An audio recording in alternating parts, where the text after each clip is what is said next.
beautiful autumn Sunday in the Mile High City, Denver, Colorado. And America's Game of the Week as the Washington Redskins coming to take on the 6-1 Broncos. Of course, Mike Shanahan, 21 years of his prolific career in various roles with the Broncos, including 14 years as their head coach. 7 times took them to the playoffs, Troy, and they won a pair of Super Bowls. And a short while ago, a very, very nice video up on the Jumbotron. And some watery eyes for Coach Shanahan. Yeah, you can tell, Tom, that was a very emotional moment for him. This is a place that he's got a lot of great memories, as you said. Spent a lot of time here. Still has a lot of friends in the area. Redskins won the toss. Elected to receive. And that one blasted out of the end zone. So we get a look at Robert Griffin III. Had his best game of the season 1 week ago in that thriller, a 45-41 win against Chicago. Threw for nearly 300 yards, including a couple of touchdowns. And don't look now, he's starting to run the football again, a season-high 84 yards. Last 2 weeks, he has run the ball very well, something we didn't see through the first 4 weeks of the season. More importantly, last week he threw the ball much better than he has this year.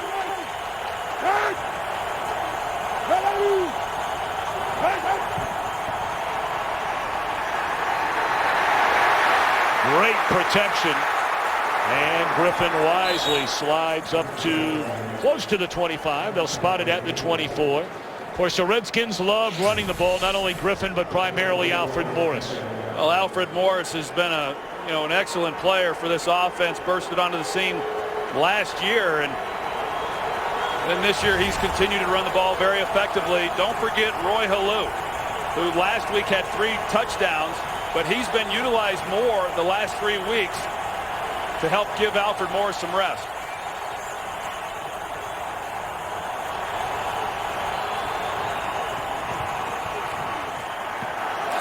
Great coverage on the far side by the one-time Pro Bowler, while with Arizona, Dominique Rodgers-Cromartie. It brings up 3rd down and 6. This Denver defense ranks 30th in the NFL, although now they have Von Miller back and Wesley Woodyard. Well, Von Miller should help that pass defense. They come into this game last in the NFL.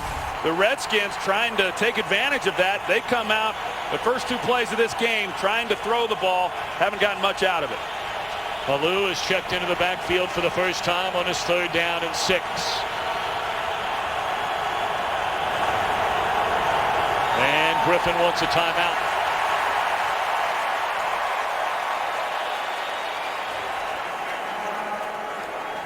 Well, a lot of the talk, Troy, of course, has been about the return of Mike Shanahan. But I would imagine for Coach, he may have had a few sleepless nights this week trying to figure out a way what has been the highest scoring offense in the entire NFL, these Denver Broncos. Their first loss of the season, the lowest number of points they've scored in a game, and that was 33. Yeah, well, now a lot of people are saying, well, now you've got the blueprint on how you handle the Denver Broncos. Well, there's no question the Colts played very well. The Broncos, uncharacteristically, though, didn't execute their passing game the way we've seen from them this year. And, of course, they turned the ball over 3 times.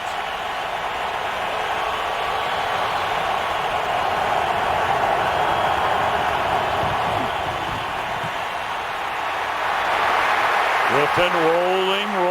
Now he'll run it, and well short of the first down.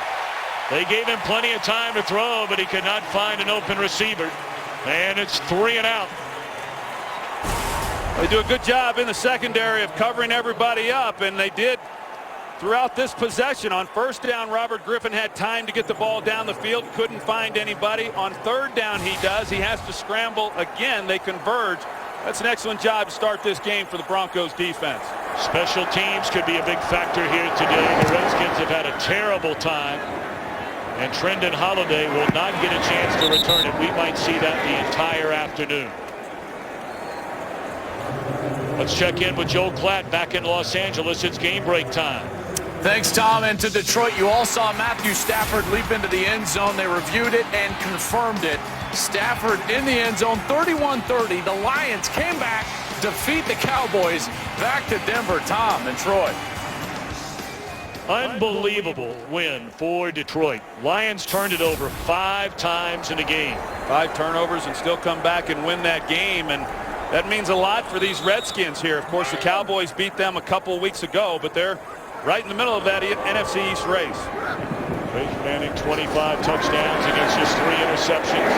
Comes out throwing, and a first down catch is up to the 36-yard line, and that's Knowshon Moreno.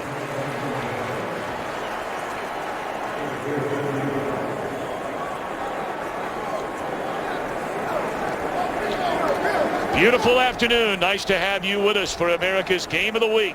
The Hall of Famer Troy Aikman and Pam Oliver. I'm Tom Brenneman. Just underway. The Redskins went 3 and out. And now the Broncos with a football. And good power, strong running by Moreno. That'll be a gain of 8 on first down. Of course, Peyton Manning, 37 years old now, having the best start to a season of what will be a Hall of Fame career. 25 touchdowns against just 3 interceptions.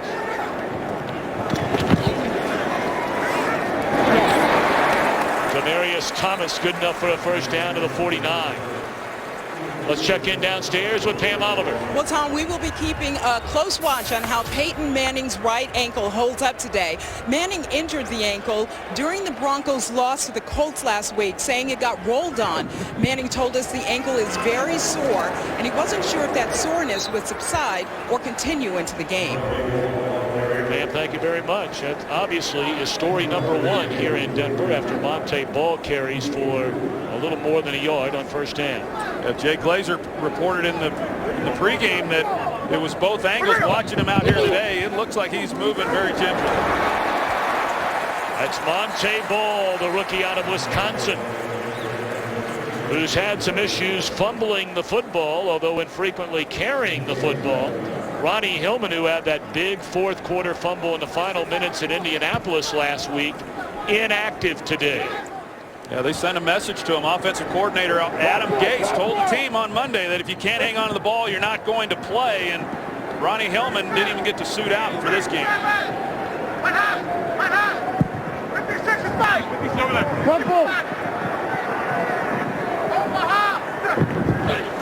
Third down. Manning delivers to Demaryius Thomas. And that's a first down to the Redskins 22. Well, man coverage, and Demaryius Thomas comes across on the dragging route as you see Peyton, and whether or not the ankles are a factor in this game. He delivers a strike then to Thomas, who's dragging across the middle to pick up a third down. Last week, the Broncos very poor on third down against the Colts. Moreno off to the left side to the 20-yard line. So many weapons for Peyton Manning, although they've taken their licks up front, but a lot of guys to deliver the ball to. He's got a lot of weapons. You look at it, 2 of those guys last year for the Broncos had over 1,000 yards receiving. Wes Welker did for the New England Patriots. This year, all 3 of those guys again likely to go for over 1,000 yards receiving, and maybe even Demaryius Thomas. Moreno inside the 10, run out of bounds at the 7-yard line. It's first and goal, Denver. You know, Denver likes this play where they put Knowshon Moreno in the backfield, and because of the action then along with that, it creates a problem for the linebacker as to how he's going to play the route. Is he going to come over the top and allow Peyton to put it on him very quickly, or if he comes underneath all that traffic, then you've got a chance for a big play. Moreno, the 14-yard reception. Manning on first down. And that is a touchdown to Wes Welker.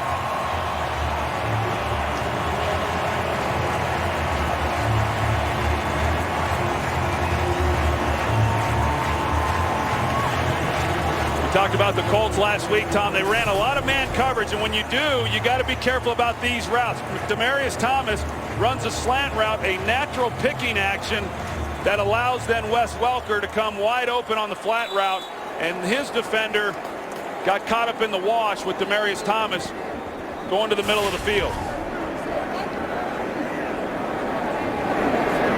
Welker now leads the NFL in touchdown receptions with 9 of them. He came in tied with his own teammate Demaryius Thomas. Well, we should all have ankle problems. Manning 5 out of 5, 57 yards and an early touchdown. This game is sponsored by Southwest Airlines. Find our fares online only at southwest.com. Spectacular weather weekend here in Denver, Colorado. 9 plays, 77 yards, capped off by the touchdown reception from Wes Welker.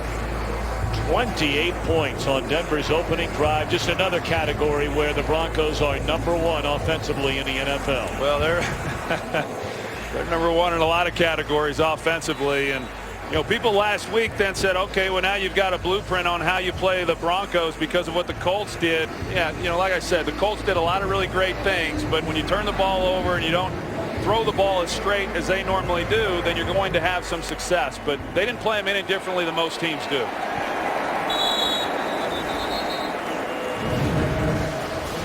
The old pick and roll leads to a touchdown. 7-0 Broncos. The Redskins get it when we come back. Today's game is sponsored by Bud Light, official beer sponsor of the NFL. This was just before the kickoff today. A video tribute to Mike Shanahan. We mentioned 21 years here, 14 of those as a head coach. From 1995, his final season, 2008. Won more games than any Broncos head coach in franchise history, including those 2 Super Bowls with John Elway at quarterback. First carry of the game for Alfred Morris. This was before the game. Mike Shanahan talking with Vice President of Football Operations John Elway, and you know, right now Shanahan looking across.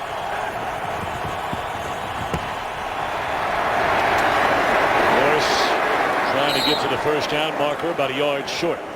Say Mike Shanahan looking across the field, and when you see this Broncos offense, it looks an awful lot like the Elway-led offenses that ran roughshod over the NFL when Mike Shanahan was the head coach. You know, this a great play at quarterback, a lot of weapons.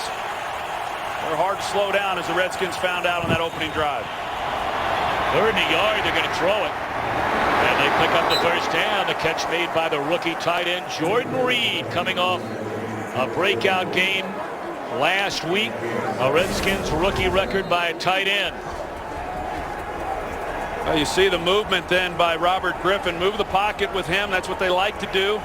Not have him stationary in the pocket. But yeah, Jordan Reed has been outstanding for such a young player. They're looking for the home run ball here. Into double coverage with an eye on Aldrick Robinson. Robinson looking around for a penalty flag that is not thrown. Well, you look at the Redskins coming into this game, Tom. Clearly, they're a team that wants to run the football. It's what they do well. They've done it a lot better here in recent weeks because of the fact that RG3 has been running the ball. But this Denver defense is #1 in the NFL in run defense. They're big up front. They're awfully stout. Hard to run the ball against them. The Redskins are trying to take advantage of the weakness. They just really have not yet been able to do that through the air.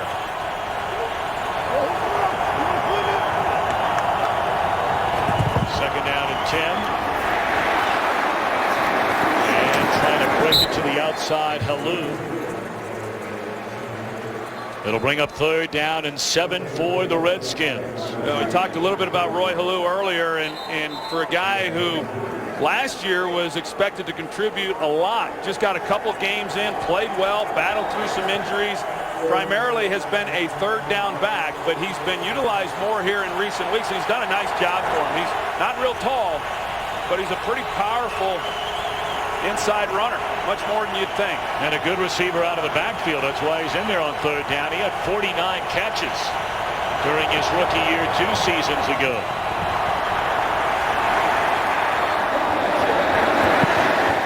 Incomplete on 3rd down, and once more the Redskins are forced to punt. The Broncos are going to give a lot of different looks. They disguise pretty well. They're comfortable playing man. I think their secondary, Tom, is better than their ranking has shown. Part of that has been the fact they've given up yards is because their offense is piling up so many points that teams have to try to stay with them. A lot of pressure, though, on the Redskins offensively. Now, defensively, to try to slow down this Broncos offense. Once more angled towards the sideline, and inside the 5, it is down. Beautifully done by Rocca.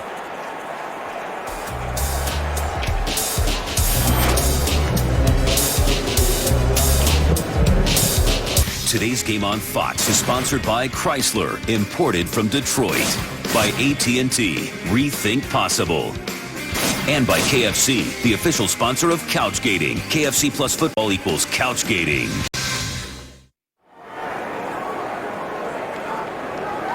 Some of the little guys just outside of downtown Denver. They don't need oxygen. Why do the big guys need it? It's only supposed to affect the opponent. Manning perfect on the opening drive.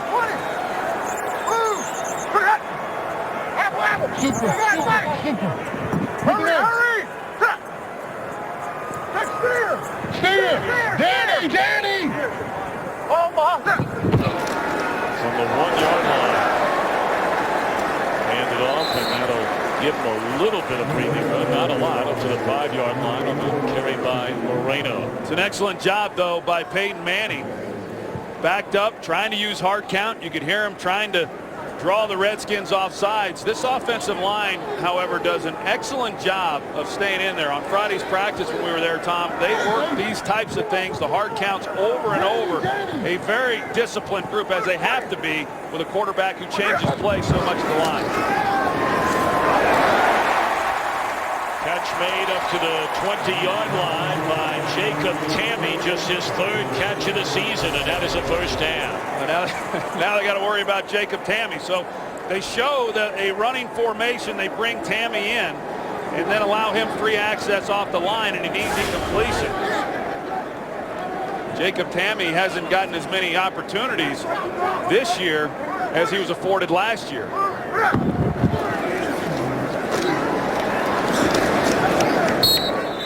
Moreno looking for a little bit of running room, none there. You know, it's really a collective effort when you're playing against such an explosive offense, and the special teams has done their job. They've been a maligned group, and rightfully so. They've not played well, but Sav Rocca doing a good job. The first punt's out of bounds, the second one pinned inside the 5. Now the defense has to make a stop.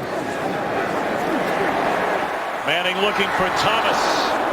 And great coverage for the Redskins. Of course, that safety positions plural, in a state of flux right now with a concussion to Reed Dowdy, the suspension to Brandon Merriweather, and a bunch of guys that have seen very little playing time, Troy, the whole year. Well, Jose Gums is an undrafted free agent who played 1 year at Monmouth College. He went to college as a baseball player, played 1 year of football, and now he's starting his first NFL game against Peyton Manning. Macari Rambo, the rookie who started the first 2 games of the season, not played since week 3, back in the lineup today.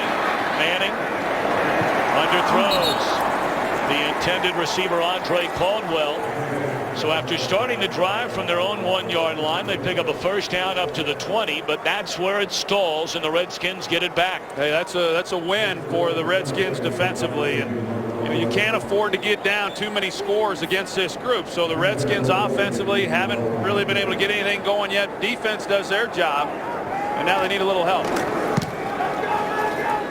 Britton Colquitt puts a foot on it, backing up Joshua Morgan to the 22-yard line, and run out of bounds at the 24. Redskins trying to find their groove on offense, trailing 7-0. Peyton Manning clearly a little frustrated about something, the way that drive came to an end. They scored on their first drive, so now the Redskins get it for the 3rd time. 3 and out.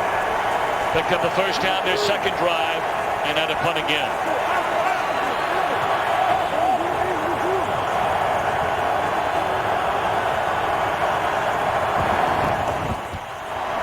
This is Alfred Morris. That's 3 pretty good runs for Alfred Morris to start this game. Let's check in downstairs with Pam Oliver. Well, Tom, the debate continues, but Robert Griffin believes he is all the way back from that knee injury. I spoke to Griffin before the game. He told me that something that may surprise people. As a runner, he's faster than ever. Griffin has rushed more and more often, but just as important, he's living up to one of his top priorities, protecting himself. He told me he's doing that better than ever. Thank you, Pam. Gain of 6 for Morris on first down, so 2nd and 4. And they play fake it to Morris. That's a dangerous play. And did not fool Dominique Rodgers-Cromartie. No, he didn't get fooled at all. He saw the action there, and he's able to come up and make a play before the Redskins are able to get anybody out there to help block and open a lane for him. It's a great job by Dominique Rodgers-Cromartie, who I think is really playing pretty well for this team. He's a long-rangey guy, a former first-round pick by the Arizona Cardinals. The Broncos are able to get him after he had spent the last few seasons with the Eagles. But I think this secondary is better than where they rank in the National Football League. I do not believe they're the worst defense pass-wise in the league. Griffin hit as he threw. Catch is made for a first down, it looks like. What an effort there by Santana Moss. Von Miller delivered a big hit on Griffin, who still had enough on the throw. Von Miller, of course, making his 2nd start after the suspension. Played last week against the Colts. He comes in. Looks like he went to the head there, but more shoulder pad than helmet. But Von Miller, even last week, statistically not a lot of numbers, but I thought that he did a nice job, especially considering that he had not been playing. They're hoping to get more out of him here in this game, and even he expects more out of himself.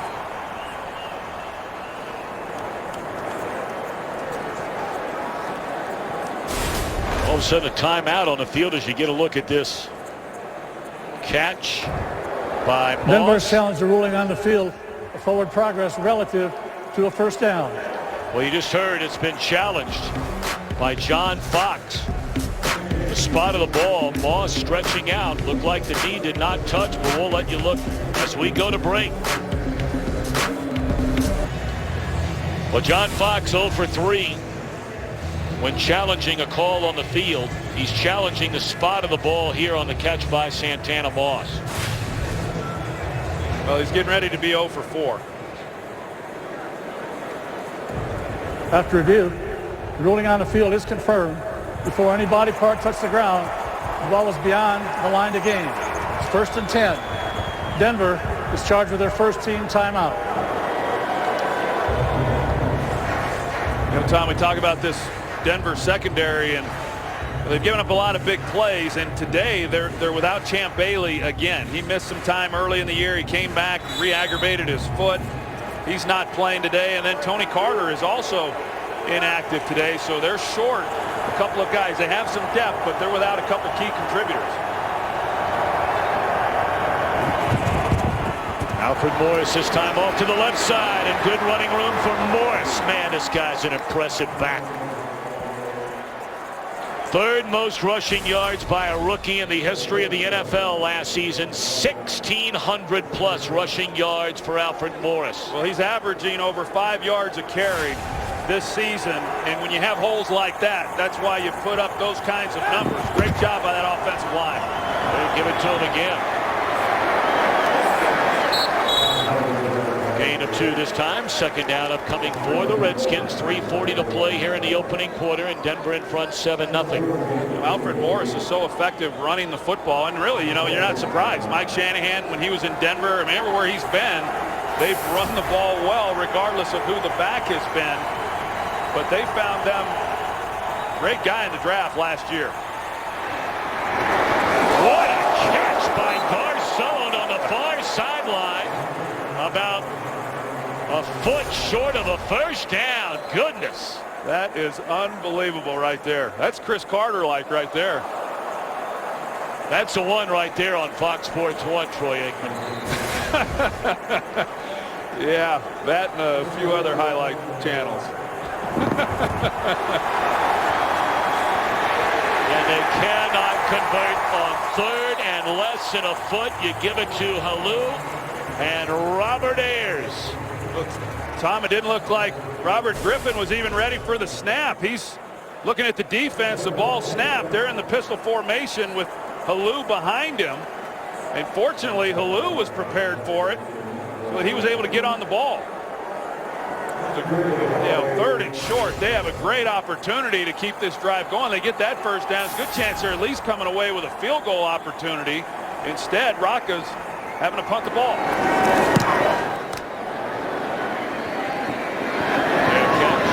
By Holiday right at the 10-yard line. So a failed chance for the Redskins to keep the drive alive. Still down a touchdown. America's game of the week in Denver. Some of the headliners from the early games. How about Calvin Johnson? 7 yards shy of Flipper Anderson's single-game NFL receiving yards record. Des Bryant a couple of touchdowns as the Lions won it in the final seconds at home over the Cowboys. Oh, Flipper Anderson, he was my receiver back in college. Yeah, that's a 300 yards receiving. That's ridiculous. First down carry by Montee Ball. 7-0. Denver in front. Closing in on 2 minutes to play here in the opening quarter.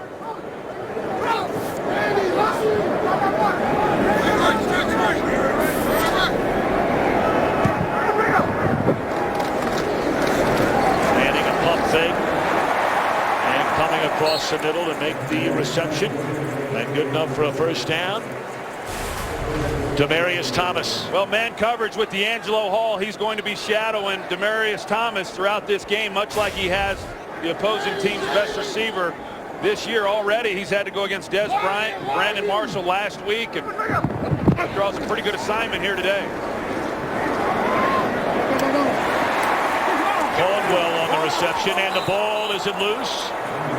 Were they saying Caldwell was down? Down is the call right at the 34-yard line. Another first down. You know, Peyton Manning was talking about it, knowing that DeAngelo Hall goes with the opposing team's best wide receiver. He wasn't real sure who he was going to pick, and Peyton was saying he's going to upset whoever he doesn't line up against, saying that they're not the best on the squad. First NFL carry in the first NFL game for C.J. Anderson, a rookie who made the team as an undrafted free agent. Had an excellent training camp, and he's getting the playing time today in place of Ronnie Hillman, who is not on the active roster. C.J. Anderson had a good camp, opened their eyes. He got injured. They thought about putting him on IR, but kept him active. Manning being chased and caught.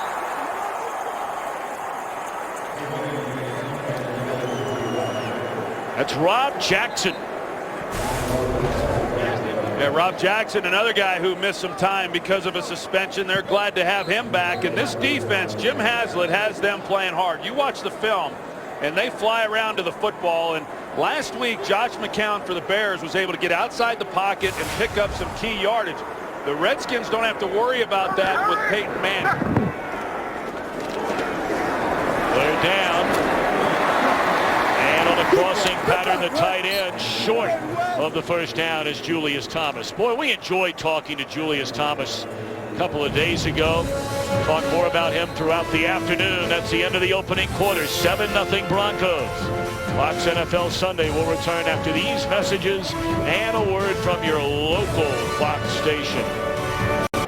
DeAngelo Hall, the 3-time Pro Bowl cornerback of the Redskins, need a little help getting up after being injured on the field, but was able to walk off under his own power, and they're taking a look at him on the Redskins sideline. Oakwood punts it away, and Morgan backed up inside the 10. Covered initially very good, and now all of a sudden look out. Morgan down the sideline. An extraordinary return by Joshua Morgan, who somehow evaded 5 would-be Denver tacklers. He initially was going the wrong direction, Tom. He fields his punt, then he starts backwards to keep from being tackled. Looked like he might get tackled inside the 5-yard line. A big physical guy, hard to get to the ground. And as I talked about, a special teams that has just been awful this season, He's really done a nice job here in this first half, both with punt coverage, worst in the league coming into this game, and then setting up the Redskins offense here on the 40-yard line. 34-yard return by Morgan. And slammed to the deck is Alfred Morris by Terrence Knight. We check in back in Los Angeles with Kurt Menefee. We call it the Howie Terry Bowl. Steelers and Raiders, look at this. 5 seconds into it, this is history. Terrell Pryor, longest run by a quarterback in NFL history, longest run in Raider history, 93 yards for a score. They lead at 14-3 in the second quarter. Tom, Troy, and Pam. Well, Bradshaw never saw Stabler run like that, did he? No, he did not.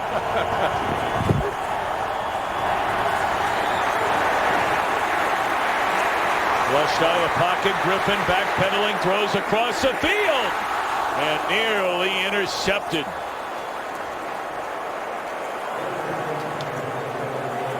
Iheanacho almost picked that one off. Well, Iheanacho, he just misplaced this ball, and you're going to see, I mean, this is, you can't make this throw. I mean, you just threw it up, and Iheanacho sees it the entire way and then starts his jump and is unable to make a play on the ball. And we've seen that a few times from this Broncos secondary.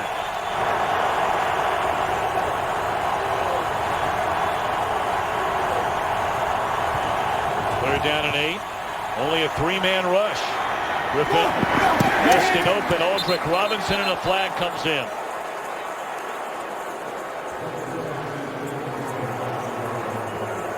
It looked like Aldrick Robinson at the top of that route got held, and the official there was right on top of it to see it. Aldrick Robinson, normally the guy who goes vertical.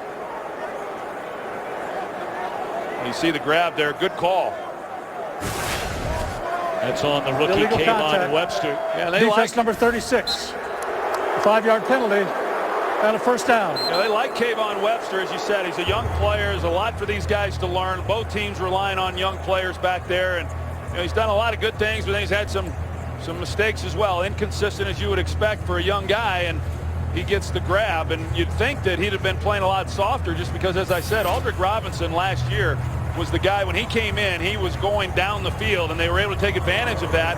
And then the genie was out of the bottle. They knew what his deal was, and hadn't gotten a lot of opportunities. Did a nice job last week in that win over Chicago. Hey, had a 45-yard touchdown, his first touchdown catch of the season. Automatic first down after the penalty. Kalu cuts it back to the inside, crosses midfield of the Broncos 49. Well, after a wild finish in Game 3 of the World Series last night at Busch Stadium, they will reconvene tonight, Game 4, right here on Fox, following football. It was a great game last night. I hate that it ended like that, but it was a great game to watch. And it was the right call. Yeah, it was.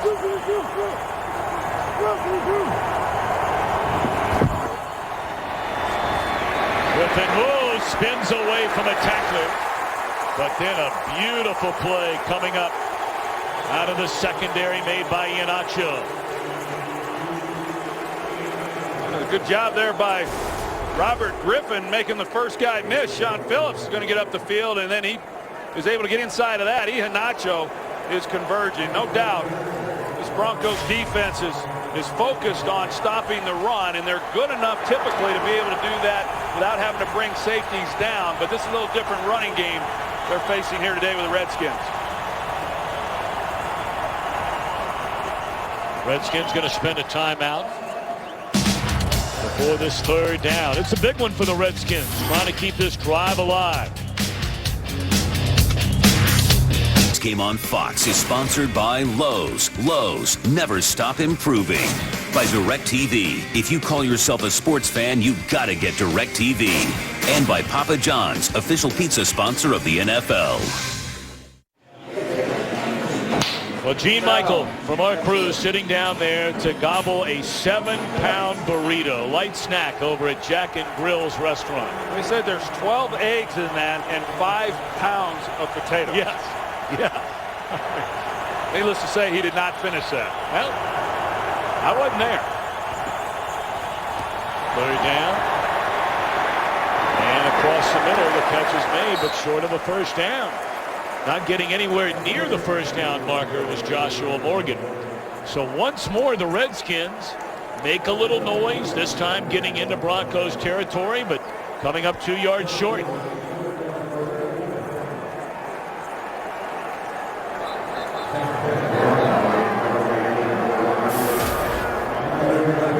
So Rocca on the punt for the 4th time. He's done an excellent job early on here today, if nothing else, creating very tough field position for the Broncos, and now trying to do it again.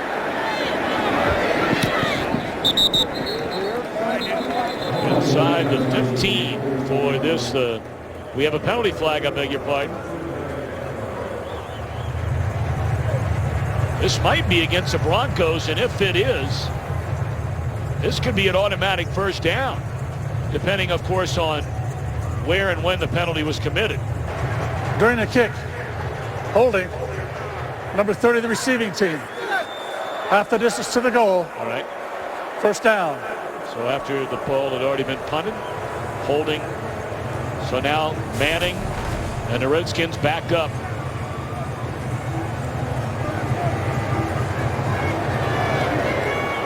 That's about as clear as it gets right there. David Bruton with the hold.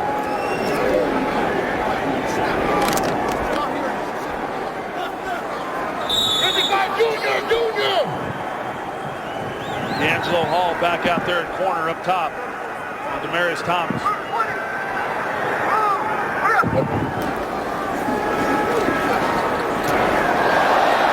How was that catch made? DeAngelo Hall, about as tight a coverage as you can get on Demaryius Thomas, and still caught it. No, he was all over him. He plays the inside, and Peyton Manning recognizes where DeAngelo Hall is, and he lays the ball then on the outside hip. I mean, that's a perfectly thrown pass, just the only place he could put it. Demaryius Thomas, I was shocked, Tom, at just how big of a receiver he is. In fact, Peyton Manning has said ever since he got here, biggest collection of receivers that he's ever thrown to. Short. On 2nd down and 2 is Moreno. Good play made by Jarvis Jenkins, who's getting a start today. Another Redskin suspended early this year, the first 4 games. This is his 3rd game back.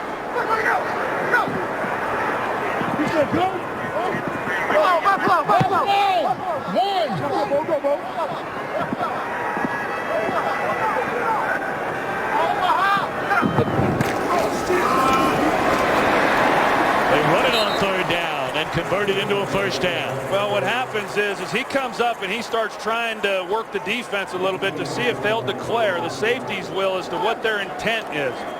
They stayed deep, and then he believed that they were going to continue to stay deep even once the ball was snapped, so he checks to a running play.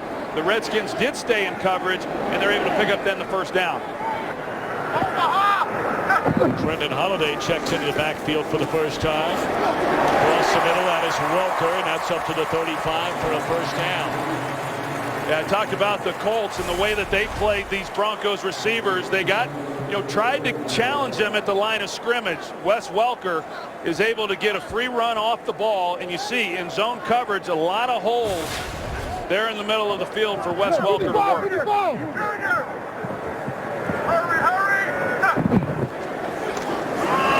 Holiday, his first carry of the year. And he is dragged down up at the 41-yard line. Brendan Holiday picked off of waivers from the Texans as the crowd looking for a horse collar face mask penalty here against a Redskin defender. It looked like Perry Riley Jr. Not sure how you missed that call. It's unbelievable that you missed that.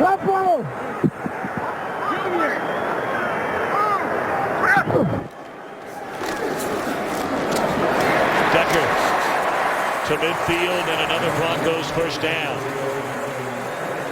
Decker coming off a career day.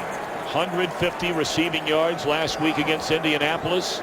And he is becoming more frequently the favorite target of Peyton Manning. 4 times in 7 games he's led the team in receiving yards. See the early numbers for Manning.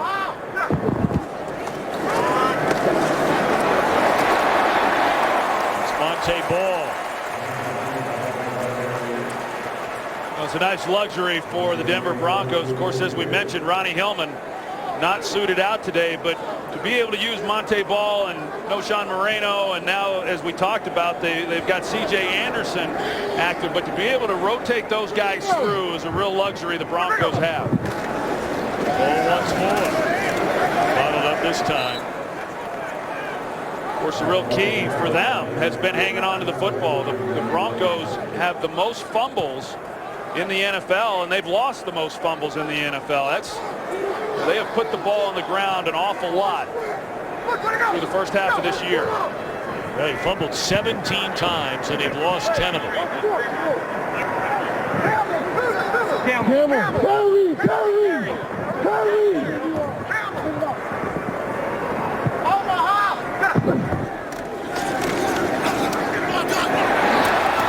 lay it out there for Welker.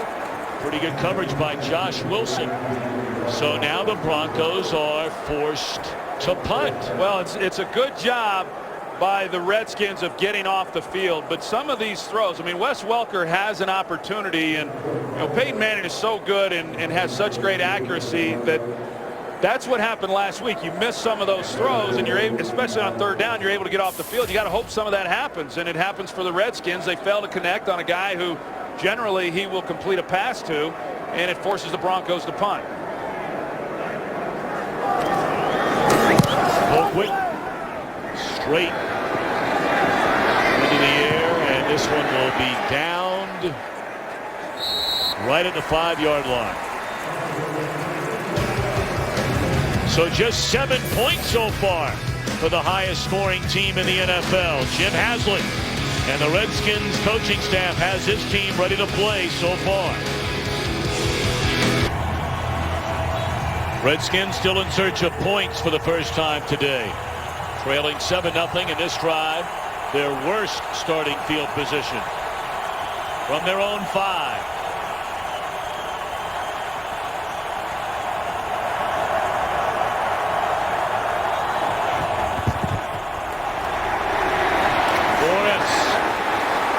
Into the secondary and beyond. And Alfred Morris got a big block from his fullback Darrell Young.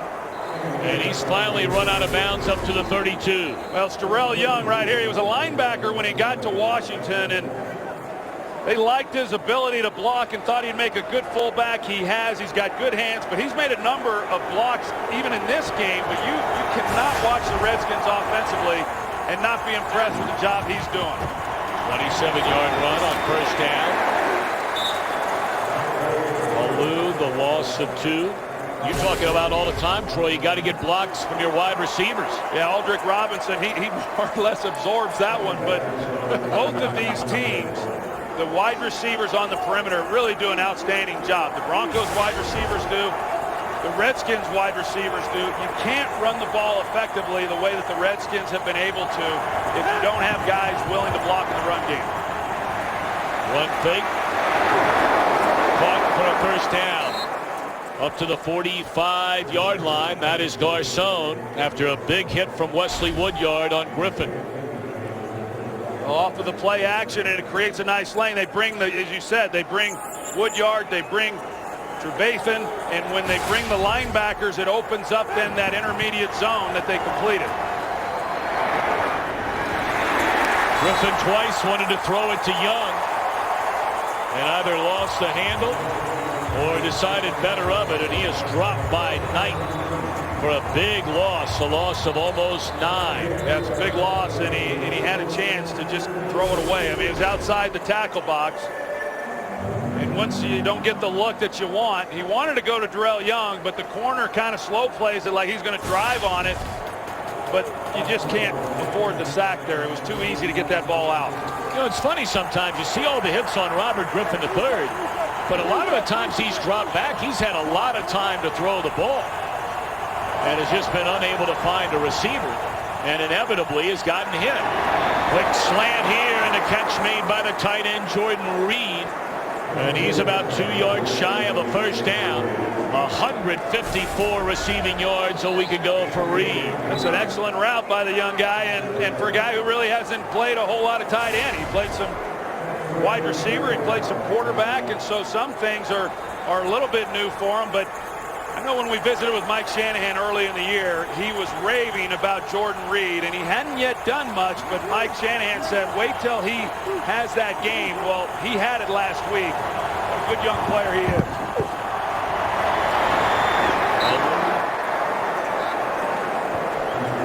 Here's coming up for the first down. And Alou on third down will go right back to the sideline, and Morris right back in. That's a great job by the Redskins with the sack then on Robert Griffin, being able to overcome that and pick up the first down.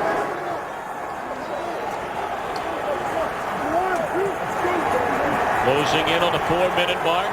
Redskins, for the second straight possession, move into Broncos territory. And on the first down, they give it to Morris with running room. Still on his feet.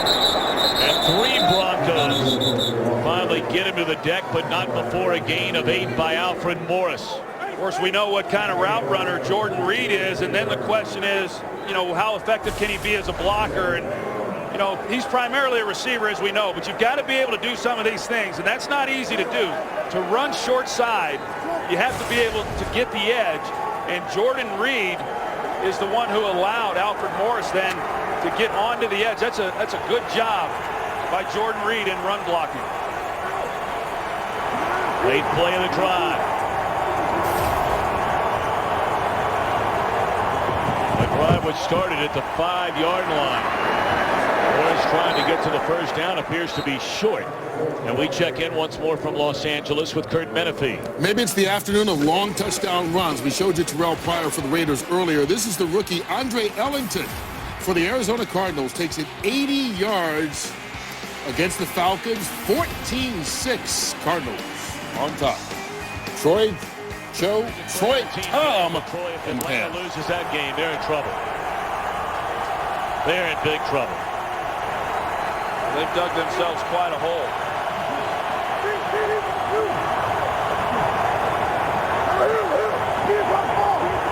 Alou on 3rd and a foot. And he picks up the first down to the Denver 32-yard line. And that's what I was talking about as far as, 3rd down back. He catches the ball well. He pass protects, but, he's able to pick up these kinds of yards. It's not easy. He's got good vision. He's low to the ground. He's powerful. Good job really finding out where he needed to go to pick up that first down. Well, we talked about this Denver rushing defense, among the best in the NFL. Now, some may say that's because they have big leads and teams don't run it. The Redskins are running it so far today. Very impressive drive here for the Redskins, Mr. Aikman. It started from their own 5-yard line, and this is a 10th play on it. They've done a nice job running the football, taking it right at this defense. Play fake to Alou, wide open off to the right of Griffin.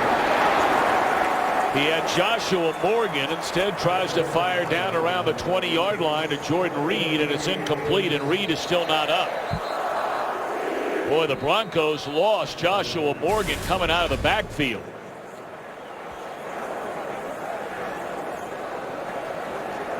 Griffin taking another hit. Here's Morgan. He's just saying, give me the ball. Today's game is sponsored by the Samsung Galaxy Note 3 and Galaxy Gear. I'll go back and take a look at that play. You're going to see Josh Morgan, and he's on the swing route. Nobody runs with him. And then you see the other one in the corner of the end zone is Pierre Garçon, who's wide open. He has 2 guys that would have had big plays. Josh Morgan's probably the guy who should have gotten it, because last week the Colts ran that exact same play. They're able to score a touchdown on that play, and the Redskins come back with the same look, and RG3 just got locked in then on Jordan Reed, and we'll find out what his condition is, but a real missed opportunity there for the Redskins. Well, Morgan having to come out of the game, or Reed rather. He looks like he's okay. He'll sit out this 2nd down and 10. Redskins started this drive from their own 5-yard line. They're at the Denver 32.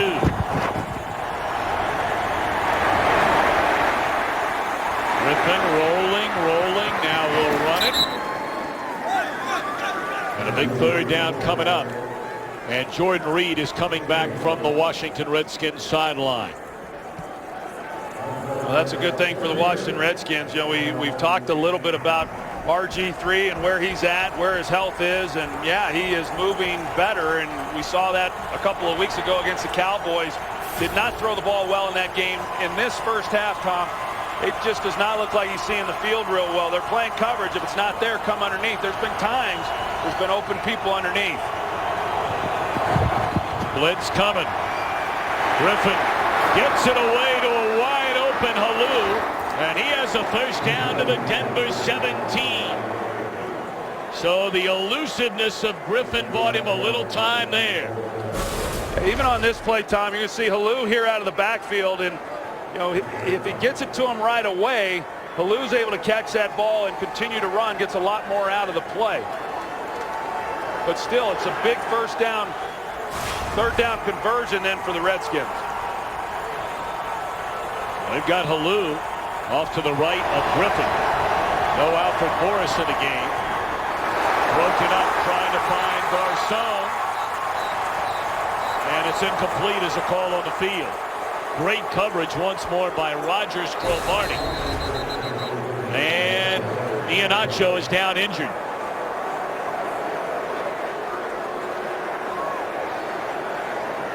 Looked like that ball did hit the ground before into the arms of Iheanacho.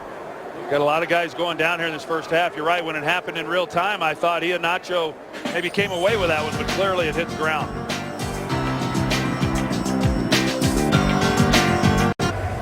Duke Iheanacho nearly came up with a miraculous interception here, but then was injured as Reed rather made contact with him.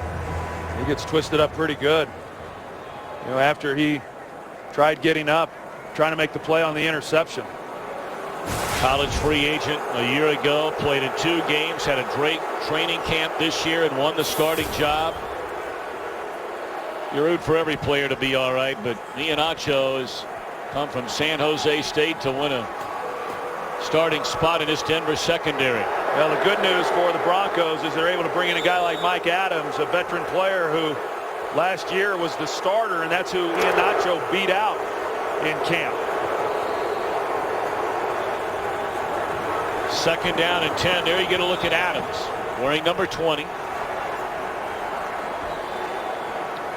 And so we'll take a timeout and check in with Kurt Menefee, telling us what's coming up at halftime. How about it, Mr. Menefee? Coming up on the Visa Halftime, we'll have highlights from a very busy weekend, including TB Steelers against Howie's Raiders. And the Jets go for a win in Cincinnati. It's all coming up on the Visa Halftime. You know, Tom, this has been an outstanding drive, as we talked about, starting out on their own 5-yard line to get down here in scoring position. And they've run the ball well, and you know, all that's good. But the best part of it, in addition to coming away with points, is they've been able to chew time off the clock and keep Peyton Manning over on the sidelines. 14th play of the drive. We're right at a minute to play until halftime.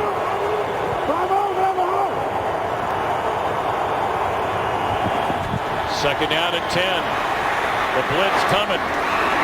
And the pass is caught by Jordan Reed down to the 12-yard line. It brings up 3rd down. 50 seconds remain. Well, they've still got plenty of time, and you know, they don't need to rush this on 3rd down. And it's smart that they're huddling up and not trying to get to the line and not make sure they have a good call to play. Redskins do not have a timeout remaining. 3rd down. Griffin to the end zone. Well, it looked like a good throw. And unable to get it was Santana Moss. Now 4th down. And out comes the field goal unit. This is an outstanding throw by Robert Griffin. He puts it right there. That's a play that Santana Moss normally makes. You see the way that he's able to thread that right in there. It doesn't get any better than that. Of course, we saw Raheem Moore, number 26, come across, and maybe that was enough of a distraction to get Santana Moss's eyes off the ball. 3rd week now for their new long snapper, Kyle Nelson, after the injury to Nick Sundberg. And blown dead before the snap. Well, that might be on Denver for an extra guy in the huddle. They were trying to get Dominique Rodgers-Cromartie off the field. And this may then change. Defense at 12 men in the formation. You got the it. Snap is imminent. A 5-yard penalty that results in a 1st down. How about that? I was trying to figure exactly where the chains were. It was hard to tell if it was going to be enough for a 1st down or not, if they're going to have to come out and measure it. But, you know, it is a 1st down, and now the Redskins with another opportunity. Here he is right here, Dominique Rodgers-Cromartie. So what an opportunity now for the Washington Redskins with still time on the clock. All right, so a 1st down at the 7.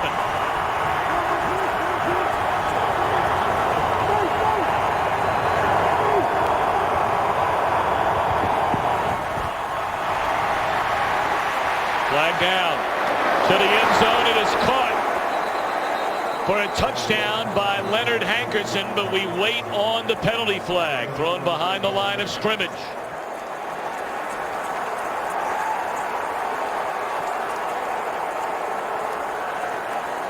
And the Redskins celebrating as though this one's going against Denver. Defense number 99. How about that drive for the Washington Redskins? Well, Leonard Hankerson, he's pulling up. He just is able to find the open spot, and Robert Griffin finds him. I don't know that that was necessarily designed, but he's able to work back to the open spot on the field in the end zone, and Robert Griffin delivers another good pass. That is, Tom. It's a great drive by the Redskins, taking it 95 yards for a touchdown. It was a 1st down run by Alfred Morris that went for 27 yards to give him some breathing room. A couple of 3rd down conversions, ran the football well, and now all of a sudden 19 seconds remain, and we're tied at 7 coming up in November. Some cops are born, others are made. Get ready for the next evolution of cop drama. The show critics are calling obsession-worthy, almost human.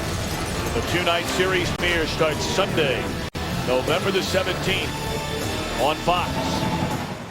Well, we'll go back and take a look at the touchdown and how Robert Griffin is able to work his way back. See how he steps up in the pocket. Really does a nice job navigating the pass rush and then finding Leonard Hankerson, who, you know, he was a bit of a question mark this week as well. On Tuesday, he did something to his foot. Not sure exactly even how it happened. Said he might have been playing with his kids during their off day, and he was somewhat of a questionable guy coming in, and he makes a nice play then to cap off that drive. 16 plays, chewing up better than 7 minutes, keeping the highest scoring team in the NFL on the sideline.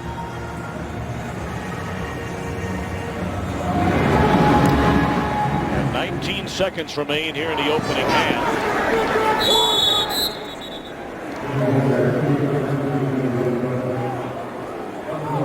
Talked about all the offensive numbers for the Denver Broncos so far this year. 1st in total offense, 1st in points per game. They average 42. Week 2 in New York. The fewest first half points the Broncos have scored. That number was 10. Right now it sits at 7, and it's going to stay at 7. Well, and Mike Shanahan's return to Denver. He will trot back to the locker room, and I would imagine feeling mighty good about the way things are going. Let's go to Kurt Menefee in Los Angeles in this 7-7 game. The Redskins marching 95 yards to tie it in the final seconds of the first half. Time for the Visa halftime. 7-7 at halftime.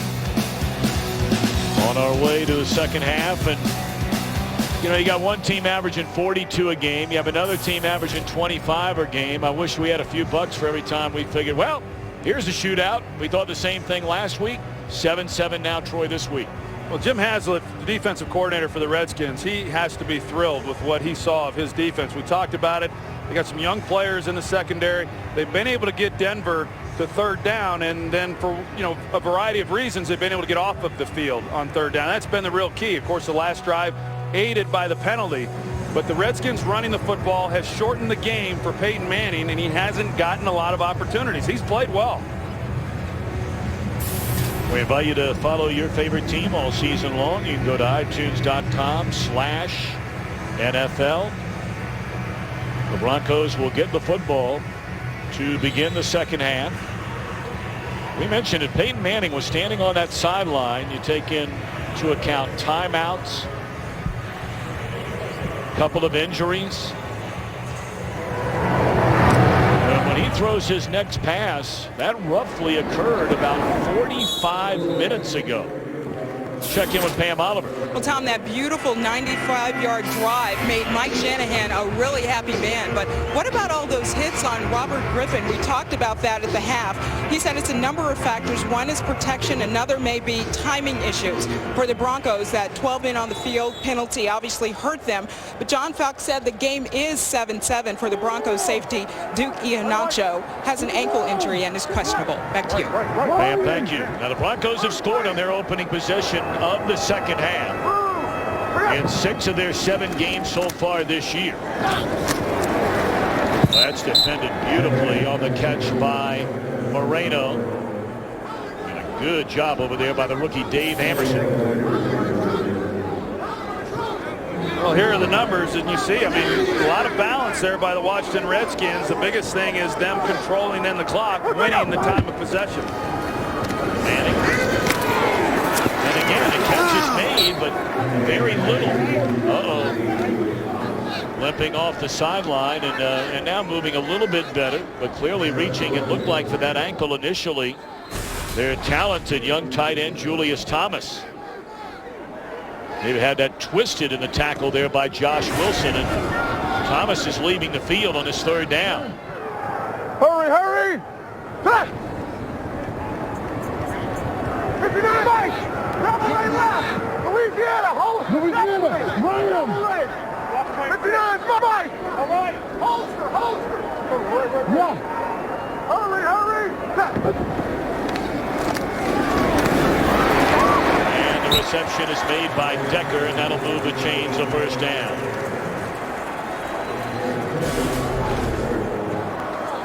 So there's a play we saw earlier with Demaryius Thomas, and he reaches down there for that ankle as he went to the ground. And you know, like we said, a young guy who's so raw. Really enjoyed visiting with him on Friday, but he's got a huge upside. What a delightful young man. We talked to Thomas. He said, "Football was my first love."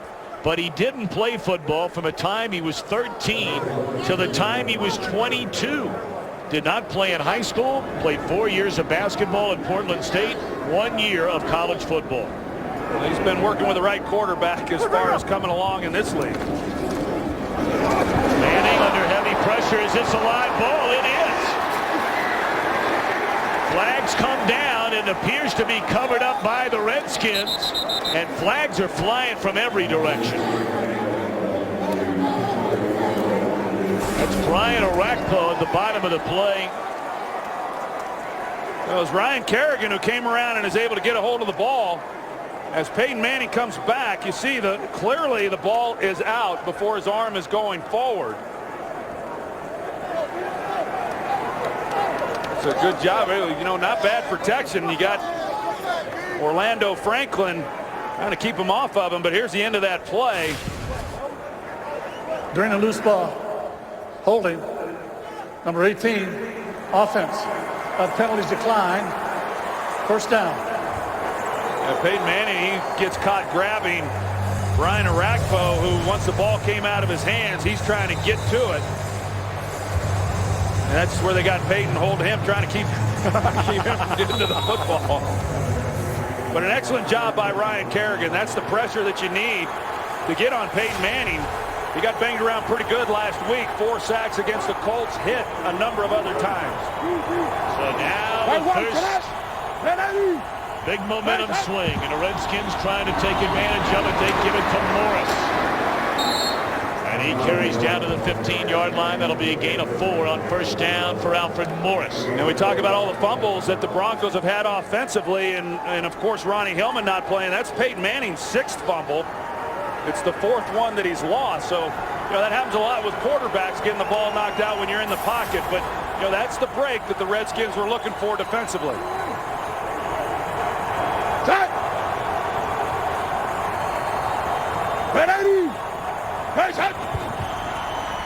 That's old-fashioned power football there. And Morris out of the I formation barrels inside the 5 down to the 3. Well, Trent Williams here, and you can see the cutback that they run with Alfred Morris. It's because of the block by Trent Williams that creates the lane. Josh Morgan, again, doing a good job blocking at the wide receiver position, and that's a nice hole for Alfred Morris. He has had himself a nice game. He has not yet had 100 yards rushing this season, Tom, but that's only because the most carries he's had in the game is 19. And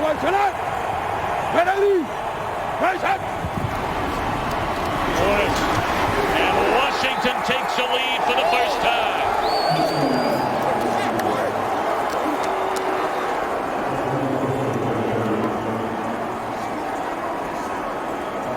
The strip by Kerrigan, the fumble recovery by Arakpo, and strong power running by Morris to give Washington the lead. Well, and just an outstanding job by the Redskins offensive line. The old Redskin Hogs, they showed up today, and they have really all year long, and they've done a good job of creating some lanes for Alfred Morris. This defense has not been able to hold him back.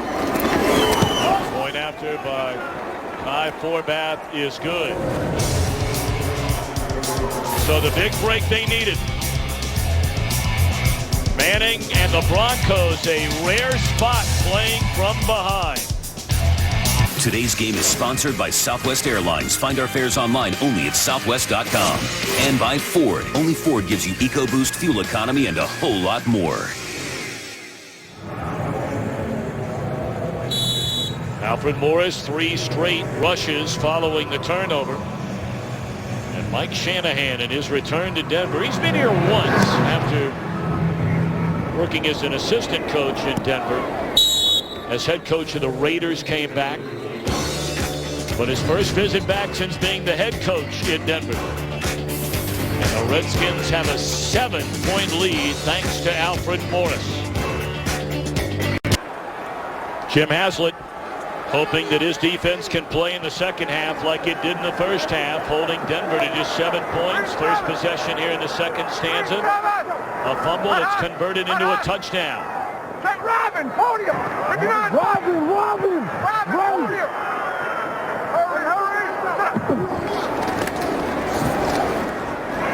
Intercepted.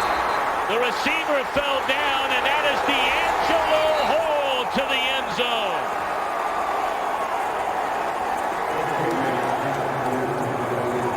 No penalty flags on the field. Demaryius Thomas looking around for a penalty flag. Well, he's been matched up on him throughout this game. You see, he gets physical with Demaryius Thomas coming off the line. I think it was a good no call. DeAngelo Hall is in his face. Demaryius Thomas falls down as he's trying to run the slant route, and DeAngelo Hall then in man coverage is there to make the play. 2 possessions coming out at half for the Broncos. 2 turnovers by Peyton Manning. Point after is good, and my, oh my. After losing for the first time a week ago, turning the ball over 3 times, committing 12 penalties.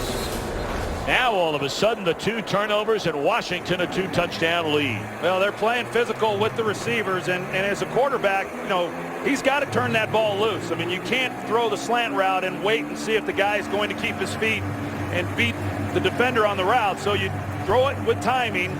And unfortunately for the Broncos, Demaryius Thomas falls down. DeAngelo Hall right there to make a play.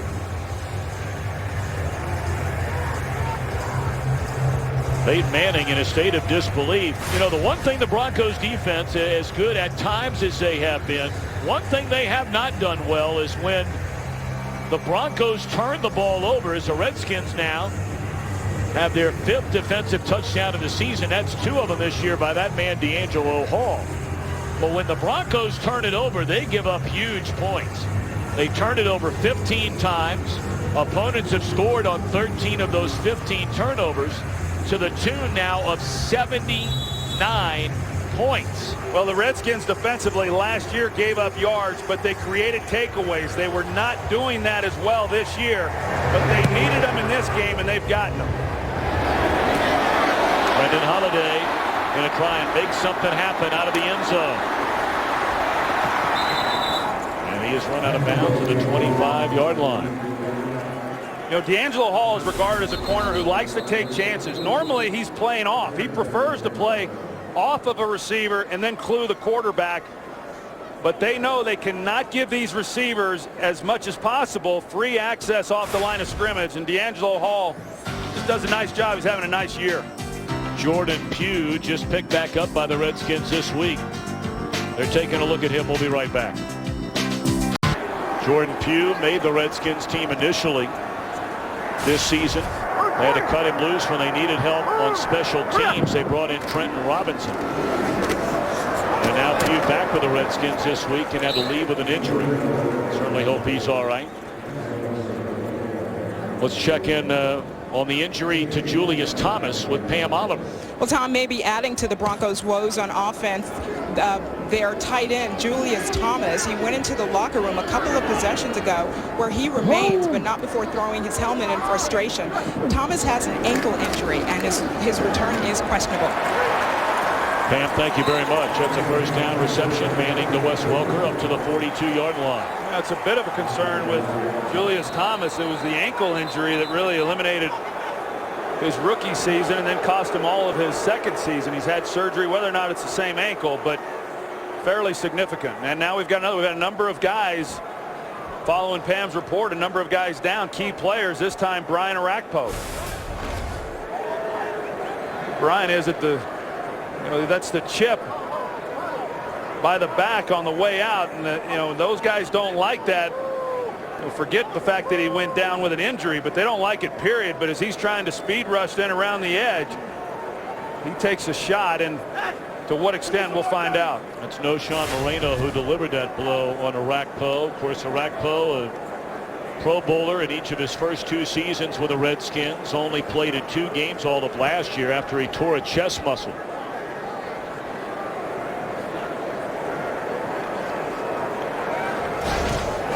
Of course, these Denver Broncos are keeping an eye on the Kansas City Chiefs. Andy Reid off to an 8-0 start his first year in Kansas City. Alex Smith proving to everybody that, hey, I can lead a team in the National Football League. Yeah, I mean, they've done a great job. All the talk in the AFC has been about the Denver Broncos, and everyone's still kind of overlooking the Kansas City Chiefs. Well, within this division, a much-needed bye week for the Broncos. As we see Orakpo get up, that's a good sign. But a much-needed bye week next week for the Broncos, see if they can get healthy. But then they've got a tough little stretch there. They travel to San Diego, and then 2 out of the next 3 weeks, they'll play the Kansas City Chiefs, which is really going to determine who emerges out of this division. And of course, Kansas City, going into play today, had 10 more sacks than the next closest defense in the NFL. The pitch on first down to Moreno. Leapfrogs DeAngelo Hall. And is out of bounds at the 48-yard line.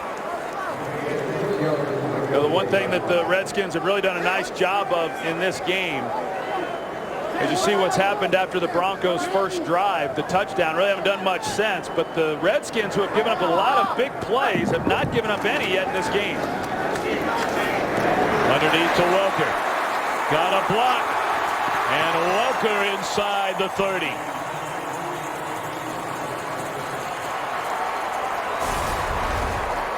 And just as soon as you say that, then they're able to get the ball to Welker for a big play in the passing game. He didn't have to throw it very far down the field, but they get the blocking then once Welker gets the ball in his hands.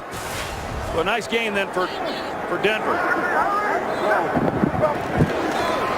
Montee Ball, the rookie out of Wisconsin, bounces off a tackler and able to pick up 3 down to the 25-yard line. People have been wondering, would Ball start to get more and more carries? You're talking about a young man who in the history of college football, Division I football, more rushing yards, rushing touchdowns, and total touchdowns than any player ever.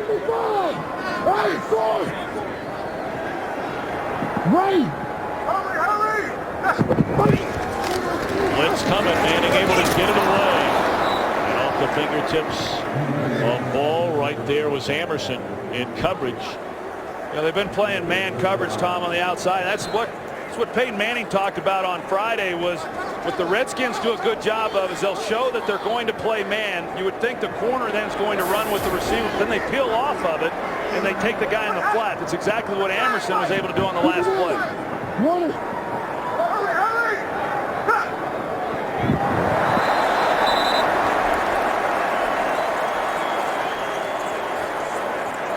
Well, Ryan Kerrigan, the first to jump into the neutral zone. Neutral zone infraction. Defense, number 91. 5-yard penalty. Remains 3rd down. Well, Ryan Kerrigan, he's the guy who was able to strip Peyton Manning in the pocket, and I really like the way that he plays. I talked about how hard all of these players play. Jim Haslett's got them flying around to the football, even though they have given up yardage. But Ryan Kerrigan is one of those guys, and he's done a nice job. Brian Arakpo, they're glad to have him back out on the field. So 3rd and 7 after the penalty becomes 3rd and 2. And Manning rolling. Dangerous throw to the seldom used 4th tight end, Virgil Green. And now a 4th down. It looks like the Broncos are going for it. Well, confusion on the play. You got 2 guys who are trying to run the crossing route. Eric Decker's there. Virgil is there as well. Virgil Green. And here they are going for it on 4th down. Surprised by this? Yeah, I'm a little surprised. Playing at home, that you still got plenty of time. I take the points.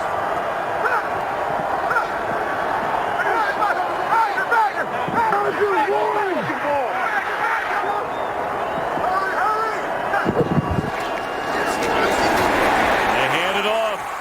And Moreno with a first down to the 16.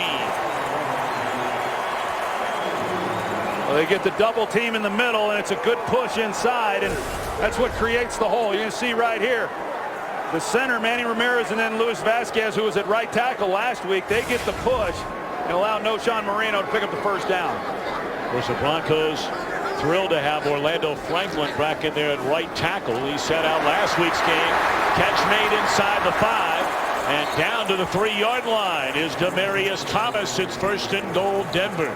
Not an easy call for John Fox to make either there on 4th down. Thinking back to last week, a number of times 3rd and short, and they fail to convert. And he decides to go for it on 4th down and was confident they'd pick it up. And initially I thought maybe they'd run the hard count, but keeps this drive going.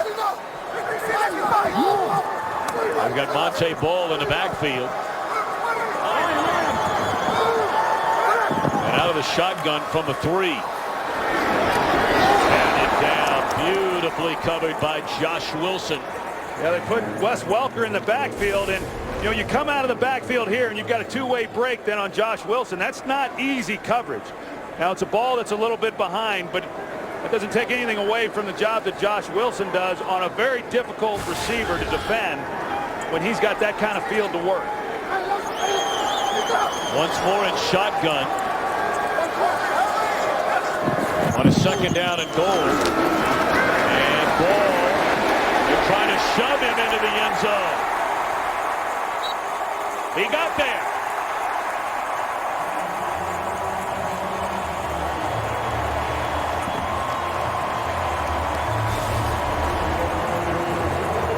He gets bottled up immediately, and you see the scrum and then the push. And the Denver Broncos offensive line says, hey, we can do it too. Big Manny Ramirez. Number 66. That's why they get those big guys in a weight room, isn't it? Shove somebody in the end zone. I suppose. Is that why they do it? I don't know. That's a great drive by Denver, answering after turning the ball over the previous 2 possessions and finding themselves down 14. You know, gutsy call by John Fox, going for it on 4th down, keeps the drive alive, and they're able to pay off and come away with a touchdown.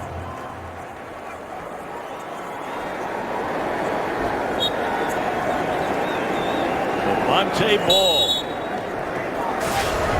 scores his first NFL touchdown.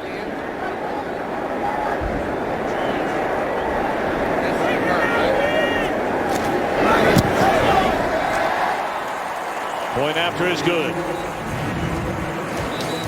Peyton Manning bringing the Broncos within 7. Now Mike Shanahan's offense looks to respond midway through the 3rd.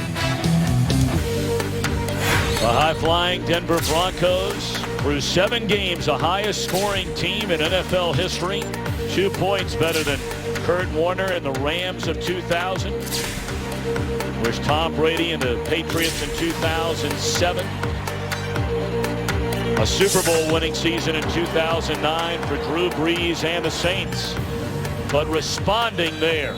That's a big touchdown drive after falling behind by 14. Well, big-time touchdown, not surprised. I mean, Peyton Manning, he's not afraid of a shootout. As we saw earlier this season against the Dallas Cowboys, one of the great regular season games played in recent memory.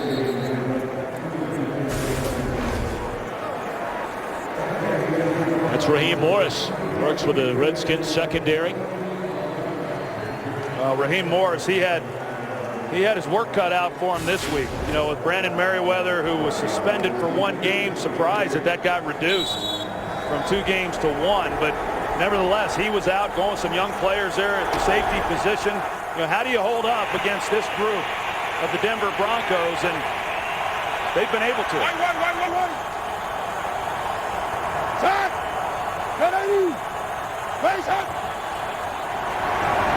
This is Alfred Morris, and a gain of close to 3 on 1st down, and we send it back to Los Angeles to Joel Klatt. Thanks, Tom. And we go to Cincinnati. And why would we show you this game? Because Andy Dalton, career-high 5th touchdown pass to Marvin Jones, who has caught 4 TDs in this game. Bengals all over the Jets, 42-9. Tom. Well, Troy, that's another team in the AFC people better start keeping an eye on. Well, you've been keeping an eye on them. You called that one, didn't you? Coming in. You like the Bengals. Tough day to be a Jet fan. Completion to Garcon. And he has a 1st down up to the 34-yard line, and a penalty flag comes in late. Some jawing going on back and forth. It was right back there in the vicinity of where Robert Griffin was when he turned it loose. See if he took a hit late, and you know, sure enough, we saw Personal foul, unnecessary roughness, defense number 99. We saw the Colts last week, penalty. or excuse me, the Broncos last week get hit with a penalty, one a lot worse as they go at it between those two. But yeah, you come in late on the quarterback, and no matter how insignificant you may think it is, they're going to call it, and it's Vickerson once again. Yeah, in fact, he was flagged twice for unnecessary roughing penalties, fined $10,000 for a couple of hits. Yeah, you see John Fox saying, I can't watch it anymore. No, I mean, hey, we all know the climate that we're in the NFL, and you can't hit the quarterback once the ball's out. I mean, you just got to treat them with kid gloves. Morris off to the right side. And a gain of 2 on 1st down. I was talking about that play from last week, and they were calling it the flop, and that's a good name for it too, because right at the end of this play, but yet Vickerson, he does come in. He comes in and bumps him at the end of the play, much like he tries to do here. And these guys, they want to hit the quarterback. That's the way they get paid. They want to get back there and make that guy punished. And they try to skirt the rules a little bit, but the official is right there watching it throughout the play. Morris trying to cut it back to the inside, and at least for the first 2 plays, the Denver defense on this series standing tall. Well, they do a good job because they're able to get some penetration then behind the line of scrimmage, and Jack Del Rio knows that if they continue to run the ball the way that they have with Alfred Morris, Mike Shanahan's going to continue to call it. But those last 2 plays, they played it very well. Well, one of his defenders, Kayvon Webster, the rookie out of South Florida, injured on the field. A 3rd down when we come back. Kayvon Webster appears to be okay. In fact, he wanted to stay in the game. Well, here's what happened on the play. He's mixing it up with Aldrick Robinson, and then he goes to the ground, and he got buried on the bottom of it. But yeah, he was starting to go back into the game. He's got to stay out at least 1 play.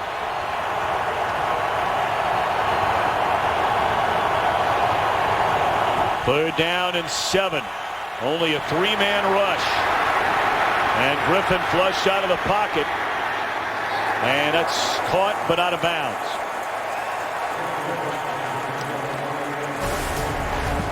Robert Griffin had time in the pocket, but good man coverage by the Broncos, and just nobody really did much of anything to give Griffin a place to go with the football. You see how it looked to him, and as he starts to scramble, just nothing there. And finally, he gets the ball out of his hands, but short of the first down. Rocca on the punt. End over end. And just punts it out of bounds. They're not going to take a chance on Holiday. Of course, the Broncos and the Redskins, many will remember, got together in Super Bowl 22 out in San Diego. Denver, the early 10-0 lead. But then Doug Williams, 4 touchdowns in the second quarter. Redskins rookie Timmy Smith making the first start of his career, a couple of touchdowns. Washington winning, final score of 42-10. You were there, Troy. I was at that game. Yeah, I was in college at UCLA. I was working event staffs. I was security. Come on, a yellow jacket and watching John Elway. They jumped out 10-0 in that ball game, but I found myself a nice little perch to watch the game, and there was not much security on my part, I'll promise you. On the first down, they're going to pitch it to Moreno. That's maybe. So you're telling me you were roughly where? Were you the upper deck? Were you in the lower bowl? Where were you as muscle for that game? I was lower bowl, and while I'm watching the game, I found me a nice spot to watch it, a nice viewing spot, and then someone's hollering at me saying, "Hey, security, we got a fight up here." And I said, "Man, I'm busy watching this game." A bunch of college kids working event staffs. That's good stuff. Reception made, and that'll be good enough for a first down. Of course, we're talking about Mike Shanahan and his time here in Denver and the 2 world championships with Elway as the quarterback. He was also the assistant coach for the other 3 appearances by the Denver Broncos. So he enjoyed a lot of success while he was here in Denver with this organization. 4:12 to play here in the third quarter. Manning. Good protection, looking down the sideline and overthrew his intended target, Decker. Well, watch 30 minutes of live NFL games free right now through October the 29th. Just call star NFL to download now. 2nd and 10.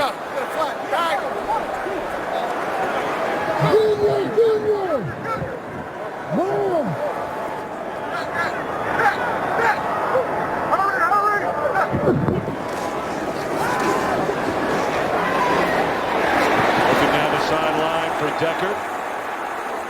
When seemingly every play, Denver receivers are looking for a penalty flag. A lot of these Denver receivers got very frustrated last week with the physical play of Indianapolis. Well, this is how they want to play these receivers. You can see Peyton Manning, he tells C.J. Anderson what route to run before the snap of this ball. He turns around and you can hear him. He says, "Hey, you got the flat route." So after the fake, then C.J. Anderson, first time to play, he runs a flat route, but a lot on his plate directing some of these younger players. 3rd down at 10. And the catch is made, and it's good enough for a first down by Wes Welker up to the 40. A great job by Peyton Manning with pressure in his face. You can see how calm he is. Stephen Bowen comes right in the middle, and Peyton able to kind of elevate up on his toes and find Wes Welker for the first down.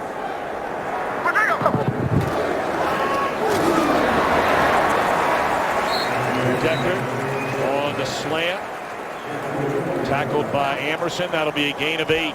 The exact same coverage that Demaryius Thomas fell down on for the interception. So now you come back to Decker, and you got to have confidence. Those guys are going to be okay. And of course, these guys have been running good routes for a long time for him.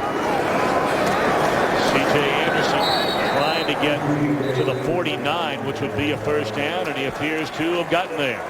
We talked about Peyton's ankles coming into the game, and you know, he seems to be okay. I mean, when I was watching him earlier, moving around a little bit slow, I'm sure they're sore, but that's not a big part of his game, and certainly being in the pocket and throwing the football, he's doing that just fine.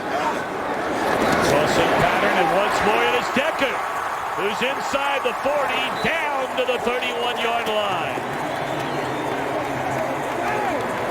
Well, that's what you do versus all the bump man coverage as you run those crossing routes, and it's then hard for these defenders. You're going to see them come across, and you got to navigate a lot of people if you're the defender in coverage. And Emerson is trying to stay up with Decker and trying to navigate the other crossing routes, and it creates lanes. C.J. Anderson inside the 25. It just seems like as we got another player down for the Redskins. This time it's Kedrick Golston.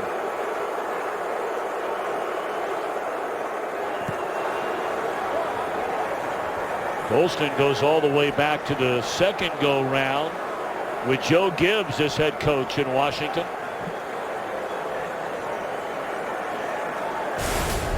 Well, they're looking at Golston, and we're wondering if maybe Thomas was injured on that last play. Coming out of the game and asking to come out of the game. Yeah, DeAngelo Hall, you saw him break in front of him, and as he did, then he caught that hand or wrist is what maybe it is, but looks like he's going to be okay. And Kedrick Golston still on the ground trying to get up now and get to the sideline. Now, this Broncos offense, though, it just seems like, you know, they get behind, and then all of a sudden there's this razor focus that comes over them, and you know, once they get their backs to the wall, they're a hard group to contain. Certainly some urgency when they got down 14 points, and now they're threatening to get more on this drive. Second down and 4. Broncos down 7. Closing in on 2 minutes to play in the third quarter. Moreno out of the backfield. It's first down for Denver to the 12-yard line. We're going to run vertical with Jacob Tamme at tight end. He's going to release. Then you got London Fletcher in the middle, who he's going to turn. He's going to try to carry that guy up the middle. And when that happens in that coverage as a quarterback, there's nobody then for the check down on the back. It's just a great job of Peyton Manning recognizing the coverage and going to the right guy with a football. Empty backfield. Crossing pattern, Demaryius Thomas. And he's to the 5. That's a gain of 8.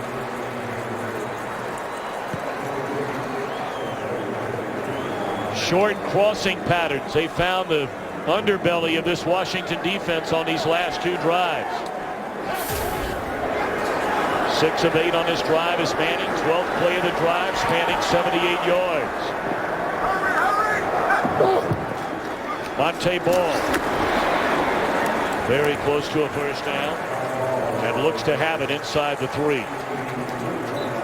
I think that's part of the greatness of Peyton Manning is his patience as a quarterback. You take the underneath things, that's what they're giving you. They don't want to give up the big play, and then as soon as you start creeping up on that, then you give one up over the top.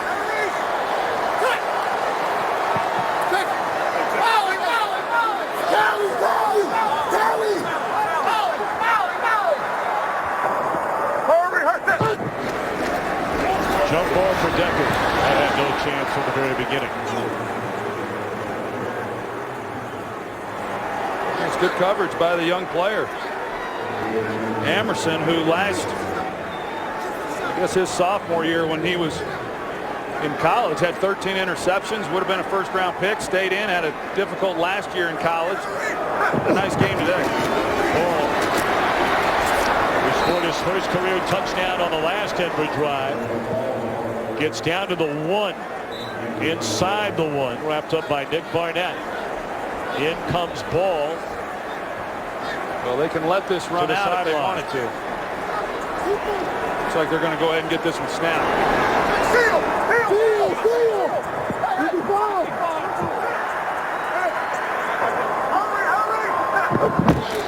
Moreno denied the goal line.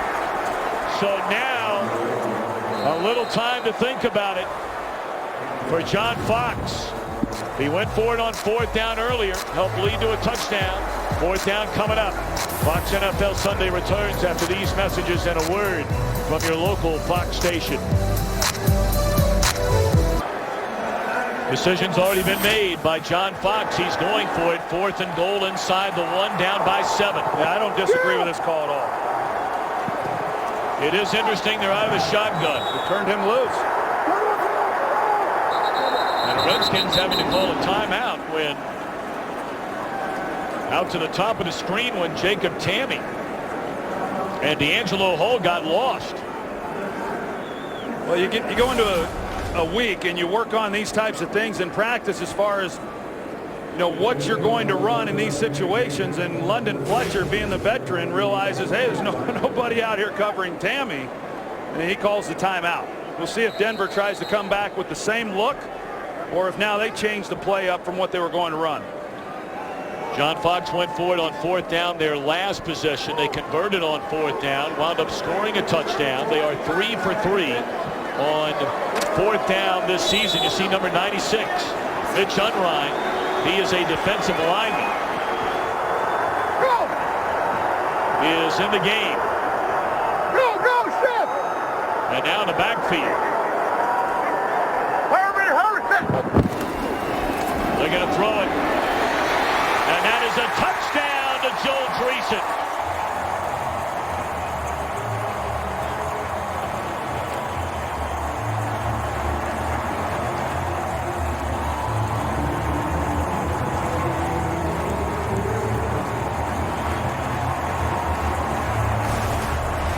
Well, here's Dreessen. You're going to see the action by the receivers to where they push up the field, and anyone then trying to get out into the flat to cover Dreessen is going to get caught up in the wash.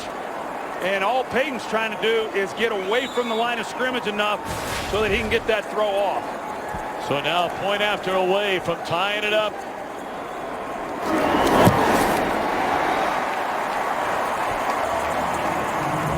.14:56 to play. And we are tied. Mike Shanahan coming back to Denver.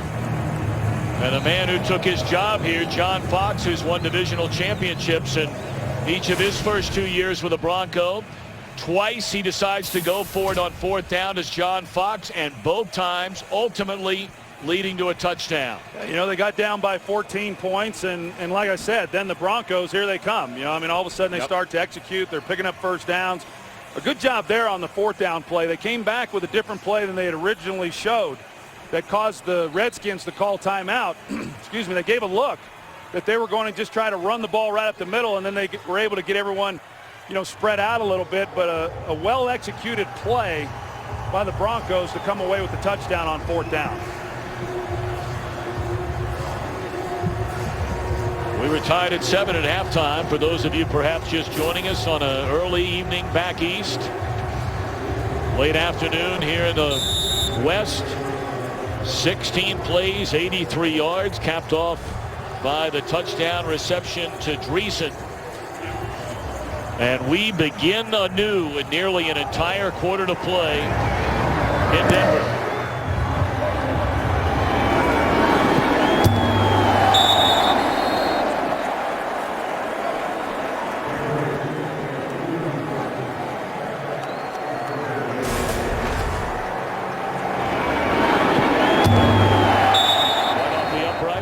You'll be hearing football for one more quarter here in Denver, and then it's off to Busch Stadium in St. Louis. Game 4 of the World Series. Joe Buck, Tim McCarver and company, with the Cardinals jumping out to a 2-1 lead in a thriller last night. Well, what's in store for the final quarter here in Denver? Robert Griffin III, play action. Looking down the field and throws it behind Morgan, who is wide open at midfield. Boy, he had a chance, didn't he? The two-man route, they're going to block him up. They send one to the deep post. They got Josh Morgan then on the deep crossing route in behind it. And a ball that's thrown behind Morgan. Looked like he might have been able to make a little bit of a better adjustment to the football to make a play, but a missed opportunity there that would have been a huge play. This is an important drive for this Redskins offense that got the short field with the turnover by Peyton Manning on the fumble and then the touchdown by DeAngelo Hall. But they need to do something here. Looking for the home run ball down the field to Garcon and overthrown. I'm not sure what Robert Griffin saw on that play. There was never a chance. There's two defenders deep. So the Redskins, who had so much success running, mixing an occasional throw, have this 14-point lead get away from them, and they come out slinging it around. Of course, the first play should have been a big one. Well, for a pass defense that came in the league last in the NFL, they've held up well against this Redskins offense. Griffin has not even thrown for 100 yards in this game. Third down and 10. Hit as he throws. And in and out of the hands of Robinson. And then nearly intercepted. This is a ball Aldrick Robinson just has to catch. Talked about him. He had 2 catches last week. Did a nice job, but he dropped the ball against the Lions earlier in the year. That would have been the go-ahead touchdown, and this was an opportunity to at least come away with a first down on a drive that the Redskins really needed to try to do something to take away some of the momentum that this offense has created for Denver, and he fails to make the play. And then a shank off the foot of Rocca, and the Broncos are going to get the football at the Washington 35-yard line. Sav Rocca has been so good punting the ball today, and he picked a bad time to shank one.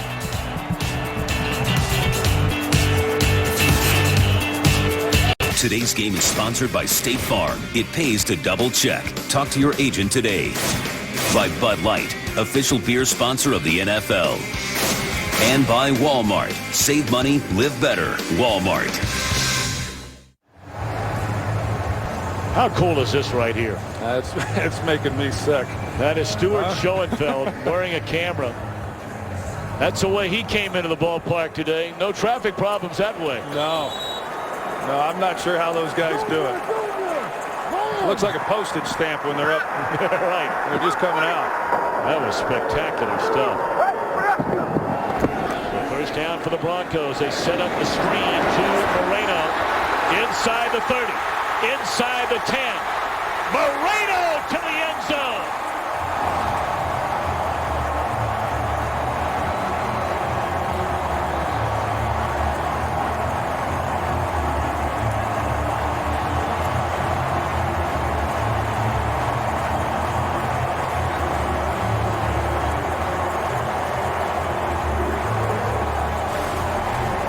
Well, watch Zane Beadles and Manny Ramirez, the left guard and center, and the job that they do getting out. And Perry Riley's the guy that they've got to make the block on to free Moreno, and they're able to secure that. And then some pretty good blocking down the field as well, but a well-executed screen pass for the touchdown. Well, ever since that pick six into the arms of DeAngelo Hall, it's been 3 possessions for Denver, 3 touchdowns for Denver. Fox and the Broncos leading by a touchdown. You really talk about how 4 or 5 plays can change a game on a dime.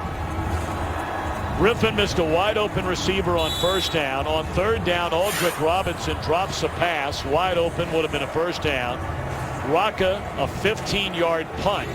And on the very next play, the screen to Moreno goes for a touchdown. 21 unanswered. And now the Broncos have a 7-point lead.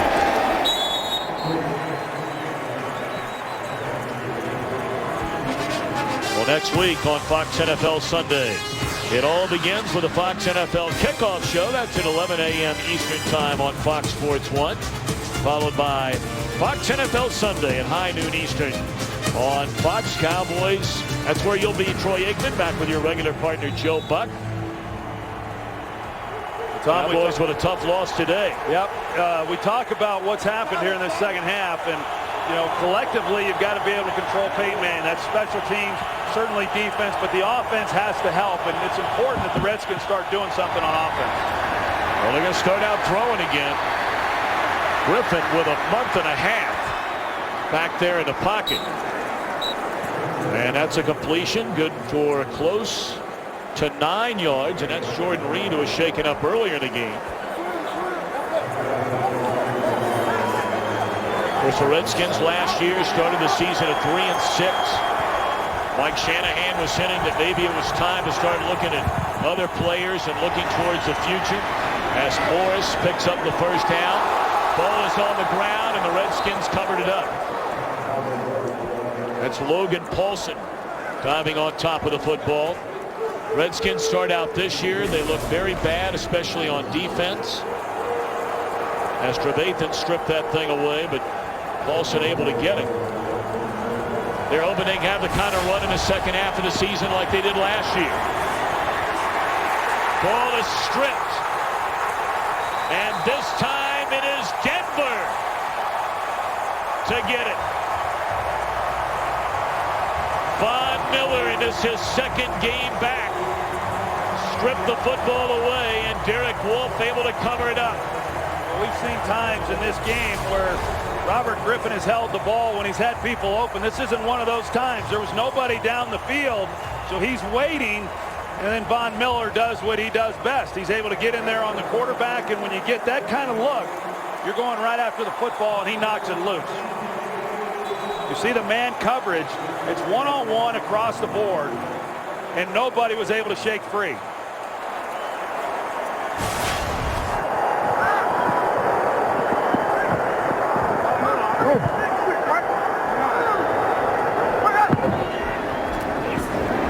Manning to Moreno.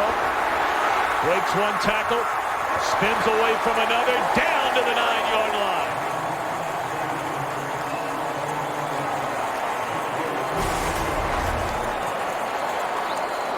Knowshon Moreno, he's making a nice play, even being able to make that catch. But because the ball was behind him, then you got the defender who overruns it. But this Redskins defense has been put in a difficult position with the punt by Rocca, and now the turnover giving Peyton Manning a short field once again. Swing it to Thomas.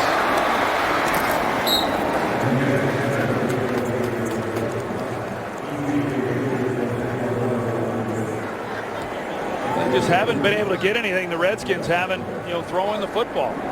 Some of it's been good coverage, some of it has been some errant throws, and then some of it's been some drop passes. But all of it combined has just kept this Redskins offense from really being able to do a lot of the things that I thought they'd be able to do coming in.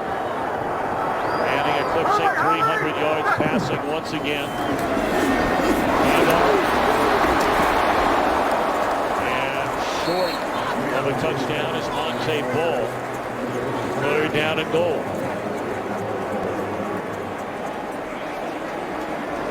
Those 79 300-yard career passing games for Manning.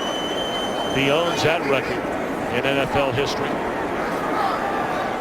Well, I can tell you what Montee Ball's thinking if he gets the ball on this play. That is just hang on to it. Did a nice job on the last one, but he knows why he's in the lineup.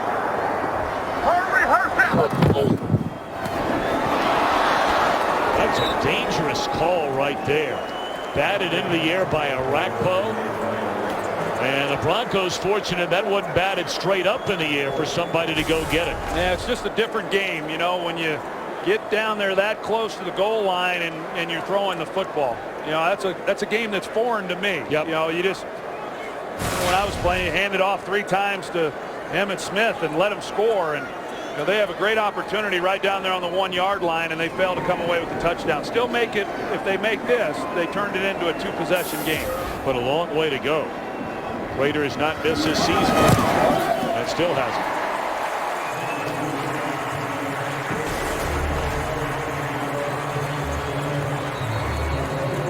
You talked about how good they've been down in the red zone, Tom, this season, and really good, the numbers that they've been able to put up, scoring over 70% of the time, touchdowns. So to get that close and then have to settle for a field goal, obviously very frustrating for Peyton Manning.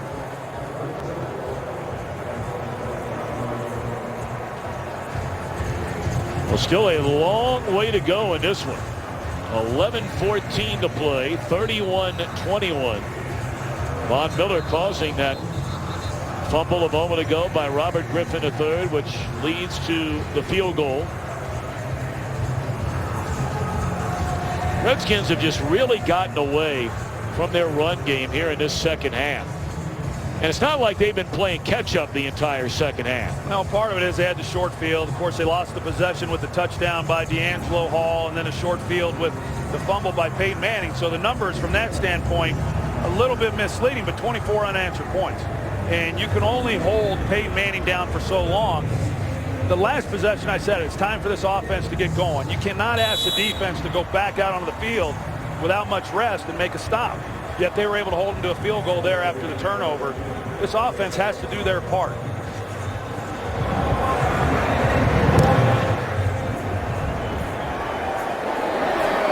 I want to get booted out of the end zone.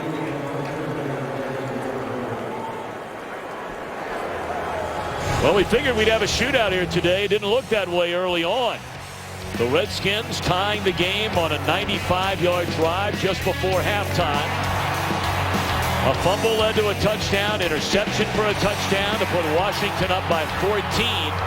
But now 24 unanswered by the highest scoring team in the NFL. And Tom, I think your point is well taken, that there is still lots of time. I mean, essentially a full quarter of play left that you don't have to then start throwing. You don't have to abandon the running game.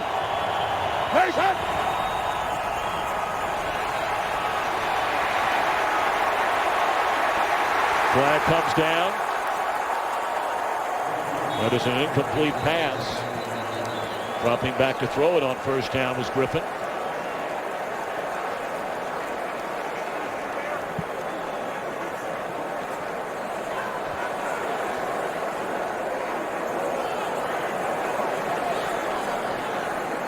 And this will back up the Redskins even further. Offense number 78. That penalty's declined. Second down. The Redskins are going to come with two tight ends. They're going to give the appearance that it's a running play and go with a two-man route, looking for something vertical down the field. They're looking for the home run right off the bat. They haven't been able to get it. They haven't been able to get it all game. Broncos have been very good in coverage, and they're playing deep. It's a Broncos secondary that has given up more 20-yard pass plays than anybody in football, but they have held up well in this game. And the Redskins need to realize that and start taking some easier throws, start giving the ball a little bit more to Alfred Morris.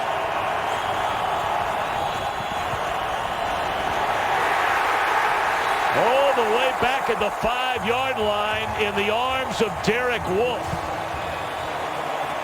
Boy, the hits beginning to really pile up now on Robert Griffin III. He's been taking hits ever since this game began, really. I mean, some shots outside the pocket, some of which he could have avoided, got the ball out. But those shots right in your face, like we just saw from Derek Wolfe, those are hard shots to absorb.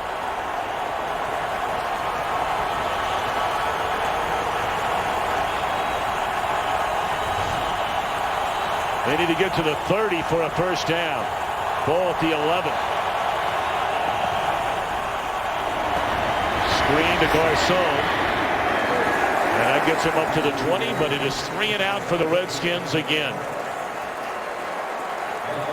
I think that play there, Tom, they're just, you'd like to see that one on first down as opposed to trying to hit the home run. And third and long, they're just trying to get as much field position back as possible. I don't think they really anticipated that play would warrant a first down, but at least give Sav Rocca a little bit of room to work. Returnable for Holiday.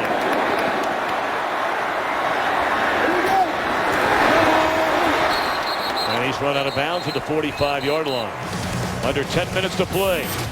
Broncos with a ball and a 10-point lead. Sponsored by Pizza Hut, stuffing 3 cheeses into their croissants. Well, this weekend, it's new. Been a wonderful weather weekend here in Denver, Colorado. Spectacular late Sunday afternoon. And the hometown Broncos now with 9:48 to play. Going to try and burn a little clock on the ground, but Moreno runs out of bounds. You know, the Redskins offense to end that first half, what a great drive they had, Tom. Down the field, ran the ball well, mixed it up a little bit, took time off the clock, and it was as if they emptied their bucket. You know, on that drive, they just really have not been able to get anything going offensively since that time. Bakari Rambo getting the start today for the suspended Brandon Merriweather. And the crowd has been booing regularly, with a number of Redskins being shaken up as if to imply guys are trying to slow down the pace of this Denver offense. NFC East. Well, the Dallas Cowboys really missed a big chance today. They led in that game with under a minute. The Lions did not have a timeout after the Cowboys kicked a field goal to go up 6. And the Lions bang, bang, bang go down the field and win it. And the Cowboys are back to 500 as a division leader.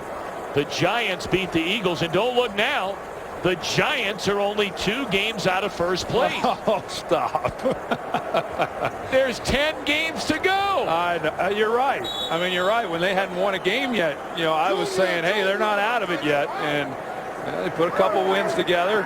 That NFC East is going to be fun to follow. I don't know how good the football is, but it's going to be fun to follow. Yeah. There's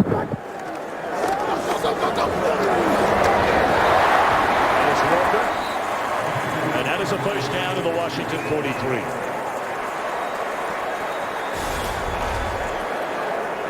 Well, this guy's been doing this a long time. It's pretty remarkable watching him.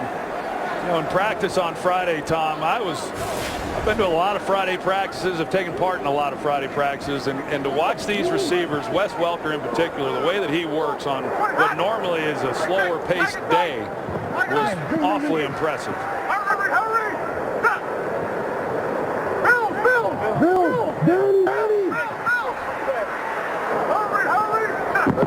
Burning nearly the entire play clock. Anderson still on his feet. And that is a first down carry. Playing in his first NFL game, C.J. Anderson. Well, that's great balance on his part. He gets low to the ground. He uses his right hand to keep his balance and get a little more yardage out of it. And I talked about him. He got injured at the end of training camp. They were about to put him on IR. They decided not to, and that tells you all you need to know about C.J. Anderson as an undrafted free agent and what they thought of him. I mean, now he's getting his first opportunity and really doing a nice job. And just throw him into that stable of guys they've got it running back here in Denver. What about some of the early headline acts from action around the NFL? Ho-hum, Drew Brees, another 300-yard game. This one with 5 touchdowns. Kaepernick in London. A big win over Jacksonville, and Matthew Stafford turned the ball over 3 times with interceptions. Lions gave it away 5 times, but he delivered at the end of the game. Well, and that game meant a lot to him. You know, a Dallas kid, went to Highland Park High School and rooted for the Cowboys growing up and beat them a couple years ago. They're in Dallas, and then to come back and win this game the way that he was able to, it was a big win for the Detroit Lions, just keeping pace in their own division. Of course, Chicago will be without Jay Cutler anywhere from 4 to 6 weeks, so we'll see how that plays out. But, you know, you talked about it earlier. You thought Green Bay was the class of that NFC North. Is Detroit's play making you think maybe they have a shot? You're going to have that game Thanksgiving. Yeah, I thought coming into the season that, you know, still thought the Packers were, you know, the best in the division, and probably still are. You know, I mean, they've had a number of injuries, but I wouldn't count them out just yet. But of the other teams that could challenge, I felt it was Detroit, and so far they've proven that. Now the Bears have been good, but without Cutler, you know, what kind of team are they? Although Josh McCown has done a Good job for them. They did a great job against the Redskins last week in that 45-41 thriller.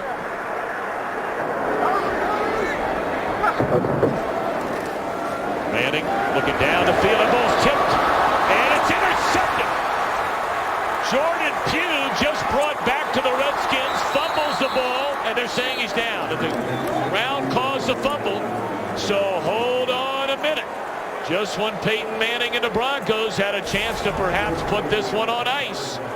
Redskins takeaway. Well, E.J. Biggers initially should have had the interception, but he's unable to make a play. He tracks this very well. He plays Welker perfectly down the middle. Jordan Pugh, as you said, he just got picked up again after being released a week ago because of the suspension to Brandon Merriweather. He's there to take the deflection, and talk about a key stop for Jim Haslett in this defense, not allowing the game to get away from him any more than it already has, and Peyton Manning frustrated with that one.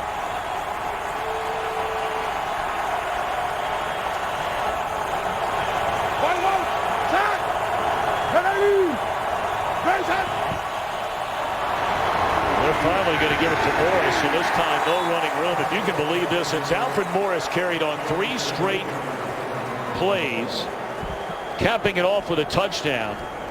The Redskins have had the ball on 4 possessions since, and that's the first time he's touched it. Well, they gave that same look that they tried to go downfield on the previous possession on first down, and Broncos weren't fooled at all. Well, a 2-possession game here with 7:20 to play.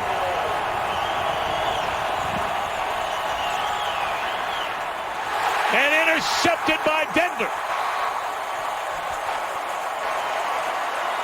Chris Harris was his 3rd interception of the season.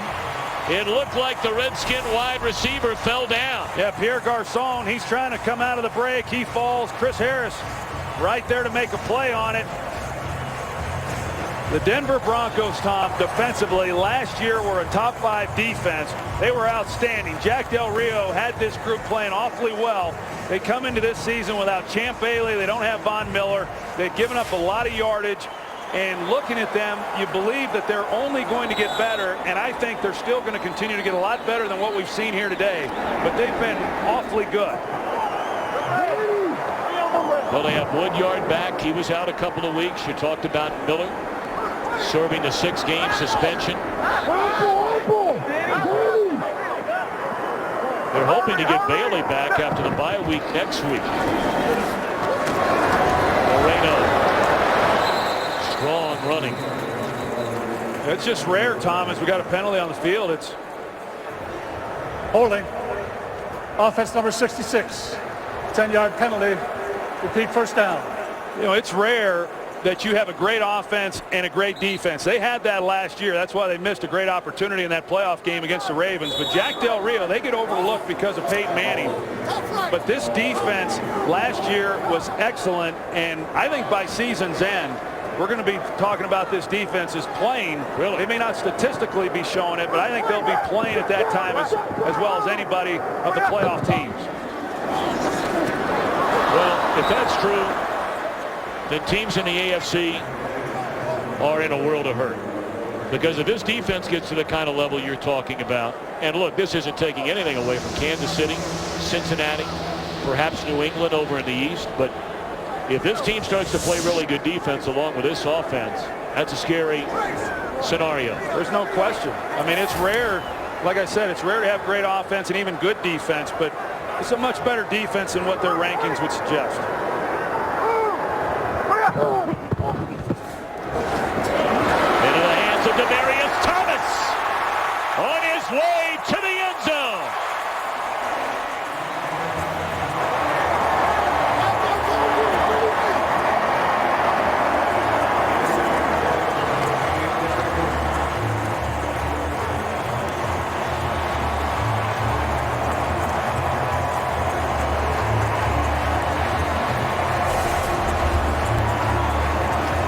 Another screen pass. They got Zane Beadles and Manny Ramirez. They lead the charge. The blocking on the outside. They got a touchdown with Knowshon Moreno on the screen. And now they come back with Demaryius Thomas. just an excellent job of execution. This offense is as good or better, better than advertised. They average 42. And they're a point after from 38. And still 6:35 to go. Things looking pretty good early on for RG3 and the Redskins, but been a tough go here in the second half.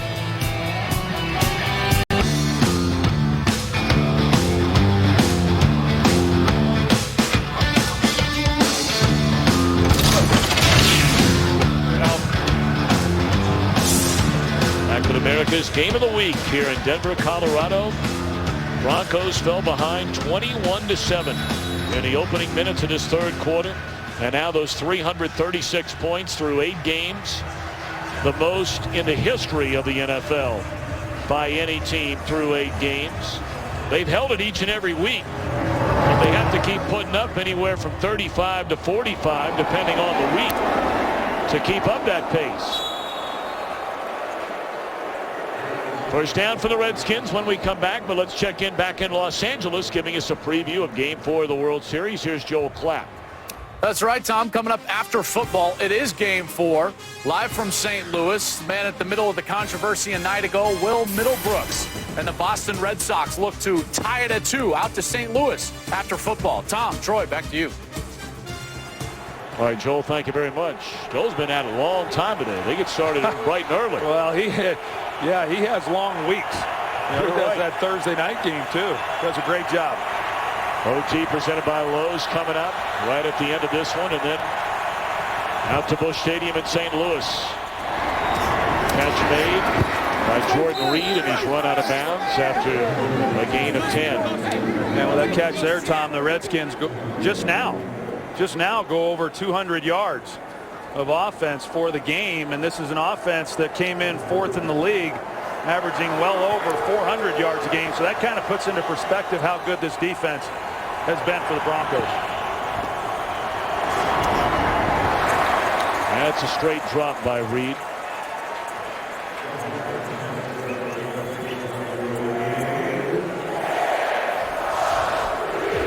Griffin only 118 passing yards. Well, they really had a good thing going early on with Alfred Morris. He has averaged 5.5 yards per carry. But most of this second half, you wouldn't even know he's on the Redskins roster. No, we talked about it, that the Redskins have not completed one pass for 20 yards. And the Broncos came in defensively, giving up more of those than anybody in all of football. And that one's going to go for 14 to Jordan Reed. And now an injured Bronco on the field. Stopping the clock with 6:03.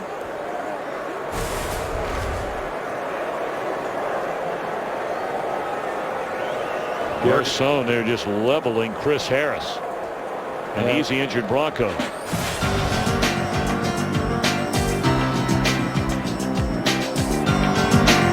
Nice gesture here. The NFL Referees Association made a grant to the Estes Park School District here in Colorado to help repair athletic facilities devastated last month by all the severe flooding that affected northern Colorado.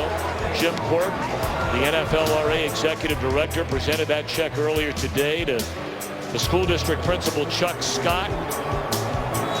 That was an hour before the game, so all of us say thank you to the NFL Referees Association for that donation and their good work. Griffin hammered as he throws, and it's intercepted. That is another takeaway. That's that inside pressure that really has happened for a good part of this game on Robert Griffin right inside. This time it was Terrence Knighton. He's listed at 335 pounds, Tom. He's got to be at least 350. He's a big man. He comes right up the middle. He meets Corey Weckensteiger. He just drives Robert Griffin right into the ground. He's trying to get the ball out of his hands. Can't get anything on it. Trying to make a play, and it's intercepted. Raheem Moore on the interception. After the play, personal foul, unnecessary roughness number 97 of the intercepting team. 15-yard penalty, first down, Denver. That's Malik Jackson. So Garcon a minute ago hitting Harris, which knocked him out of the game. Well, there have been more players that have been shaken up in this game, Troy, than any game I can remember in a long time. Yeah, I agree with that. I don't know how significant any of them are, but the number of players obviously being walked off the field, these trainers and this medical staff, they've earned their pay in this one. You know, perfectly legal hit by Terrence Knight, and he played it the way that you want him to do it. He's grabbing at his knee. You see, not the one that he had the surgery on last offseason.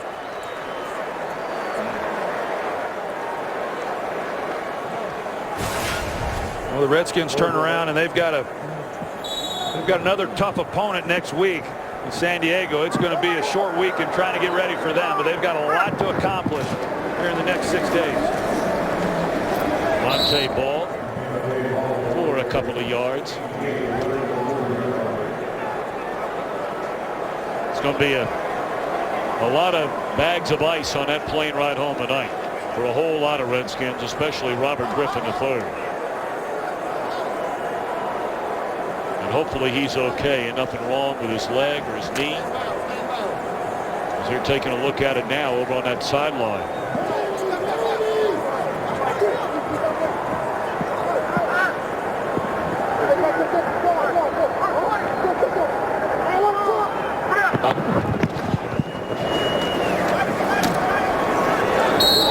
Behind the line of scrimmage. Today's game produced by Richie Zions. Our director is Rich Russo.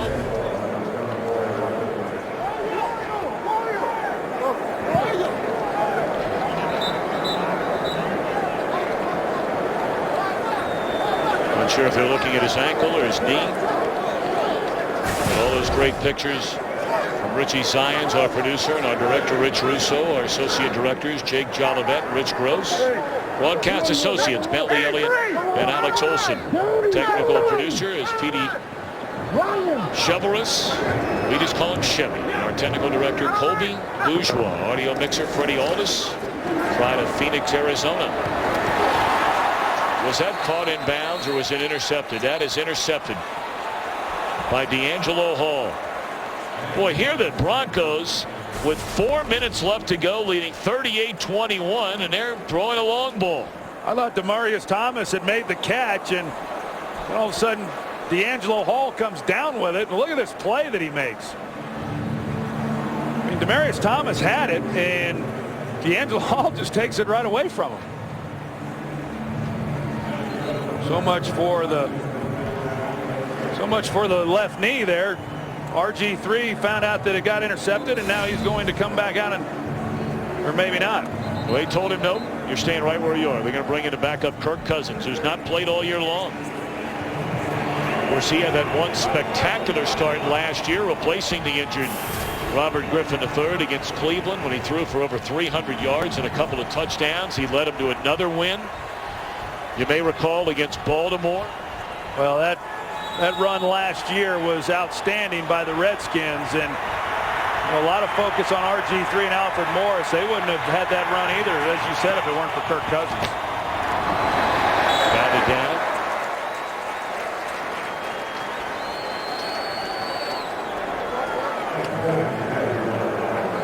Well, Troy, it's been a fun 3-week run with you once again this season. It's always a blast for all of us. Our statistician, Tom Barbary, our spotter, Scott Snyder, to join up with you and your entire crew while Joe's away doing baseball. So, as always, thanks for the hospitality and good luck the rest of the way. Of course, we're going all the way to the Super Bowl here on Fox. Well, it's going to be fun back there in New York. Catch made by Reed across midfield will stop the clock with 4:03 to go. Of course, in baseball terms, you come in, it's 3 and out for you, huh? 3 games and that's exactly right. Off you go. That's exactly being Mariano, I think they call it, right? 3 outs and out. Well, I think for the Redskins, it's been a disappointing game, obviously, but the fact that Jordan Reed, after we saw him get taken off the field, the fact that he's finishing this game on the field and playing, that's one of the few positives coming out of this one.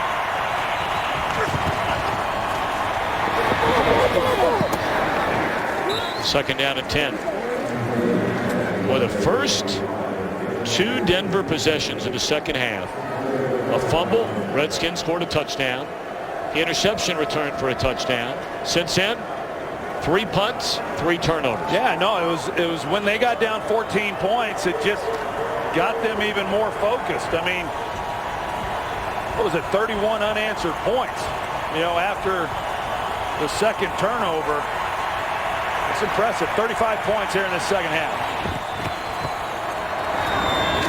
That's a nice catch by Reed. He was about to take a big-time hit. It's a first down to the 35. You know, you look inside this AFC West, and we talked a lot about the NFC East, and, you know, go flip a coin as to how all that's going to shake down. There's a legitimate chance that 3 teams out of the AFC West could be playing in the postseason. Obviously, Kansas City's unbeaten. You have Denver with just 1 loss. And the San Diego Chargers are a vastly improved team. They're 1 game over 500. You say, well, how are they going to get there? Well, you start taking a look around the rest of the AFC. Jets got annihilated today in Cincinnati to put them back at 400. They're at 500, and then really nobody in the South and really nobody in the North would make you think they could separate from San Diego right now. Well, you look at it, I mean, a lot's going to, you know, shake itself out when Denver plays Kansas City. But how about if you're Denver, and it's possible, I don't think it'll be the case, but it's possible Denver could go 14-2 and not have home field advantage. You know, I mean, it's pretty incredible. You got to, you know, I think Kansas City is, you know, they're undefeated and they're playing great defense. A lot of attention to this team right here. But those matchups are going to be a lot of fun to watch. And you see this schedule right here coming off the bye. Bye comes at a good time for Denver. But that is a tough 4-game stretch right there.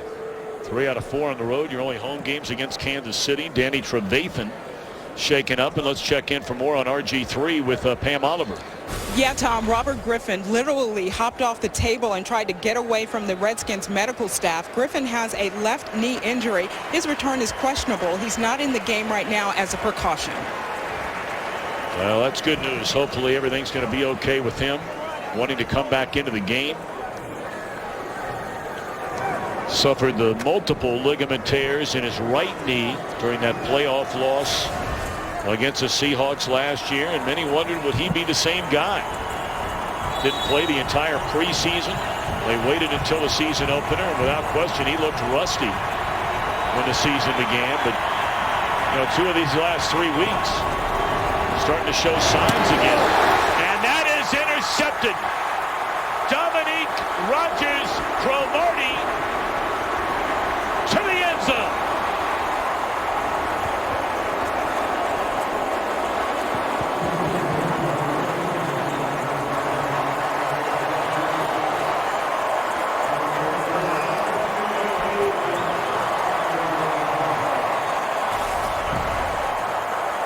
He's just cluing Kirk Cousins the entire way, and he drives on it. He's got great speed. I mean, even right here, he's just playing with Kirk Cousins. It looked like Kirk Cousins is gaining some ground on him to try to keep him from scoring, but there's no way you're going to catch DRC. He's got unbelievable speed, and John Elway clearly liking what he's seeing here this afternoon.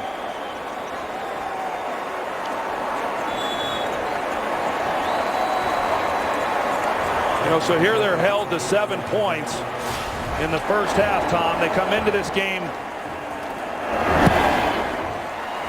averaging 42, and they surpass their season average. So 45-21. Well, Troy, let's bounce around the NFC a little bit. We've talked about the NFC East. We started to talk a little bit about the NFC North, where the Lions go to 5-3. Packers are at 4-2. The South, New Orleans, obviously off to a great start. Only the 1 loss. We were there, that miracle finish in New England. And then everybody talks about the 49ers and the Seahawks. Anybody for you that is clearly better than the rest of the pack? Well, I like Seattle. I mean, I like what I've seen from them. I like New Orleans, too. I mean, we've had a chance to have some of their games, and I like, of course, offensively, but you like some of the things they're also doing defensively. But Seattle, you know, they are just a very tough team, and defensively, the way that they just physically beat people up is pretty impressive. But I think San Francisco, you know, of course, in the same division, there's still a lot of football left to be played and a lot of teams that could emerge. But those are the ones that I think the most of, and I think Green Bay as well. I mean, even though you talk about Detroit, I like what I've seen of Green Bay over the years, even with a number of injuries, that they've been able to emerge out of that division and do a little damage in the playoffs. So a lot of injuries, yes. Can they overcome them? I don't know, but they have in years past. We still have 2:07 to go. We have baseball coming up, and for more on that, let's check in once more in L.A. with Joel Klatt. All right, thank you, Tom, and we will take you out to St. Louis for Game 4 of the World Series. After the OT, which is, of course, right here in L.A., Shane Victorino, a late scratch from the Boston lineup. So out to St. Louis after the OT. Back to you, Tom. All right, thank you very much, Joel. There you go. Look at Pat Bowlen, this celebrating his 30th season as owner of the Denver Broncos. He bought the team back in March of 1984. And this Broncos franchise, since he bought the team, only the 49ers have won more games. Broncos with the 4th most divisional titles. Been to 5 Super Bowls under his ownership. Cousins taking a big hit as we reach a 2-minute warning.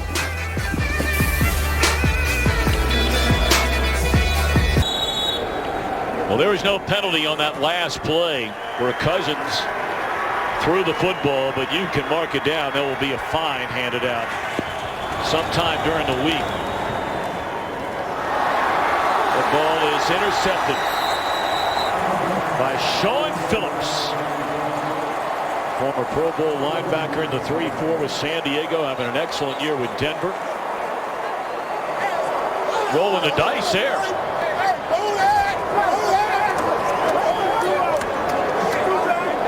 Let's go back to that hit a moment ago. There was no penalty. This is Wesley Woodyard. And I mean, that is leading with a helmet right into the chin of Cousins. That's about as blatant as it gets, Tom. And they got a referee standing right there. That's his job. You don't miss those. There's no excuse for missing it. But here's the interception off the deflection by Shawn Phillips. But it's amazing that Kirk Cousins was even able to get back up after that. That's a big-time blow. You know, right to the headgear, right in the face. And they missed the call. Unexcusable. Well, for many of you just joining us, having watched the Arizona win over Atlanta, you look at the score at the top of your screen, you see 45-21. You're thinking, oh hum, another Denver game. And in the last 20 minutes of play, you'd be right. But Mike Shanahan, in his return to Denver, in the first minute of the second half, they scored 14 points to go ahead by 2 touchdowns. And ever since, it has been all Denver. Well, and as crazy as this sounds, I mean, unless you were watching the game, I thought Jim Haslett and his defense did a pretty good job. You know, I mean, they held up with a short deck. You know, I mean, they had some young players, and they hung in there. And the offense in that second half just did not help them at all. And you're not going to hold up long if that's the case. And you know, another good win for the Denver Broncos and John Fox. OT presented by Lowe's coming up next in Game 4 of the World Series from St. Louis. The Redskins' last 6 possessions: a fumble, a 3-and-out, a 15-yard punt, and 4 interceptions. And that will tie a ribbon around this one. So the Denver Broncos go to 7-1. Mike Shanahan returning to a place he worked for 21 years, 14 as a head coach. 45-21. Broncos win it. More to come from here at Mile High in a moment.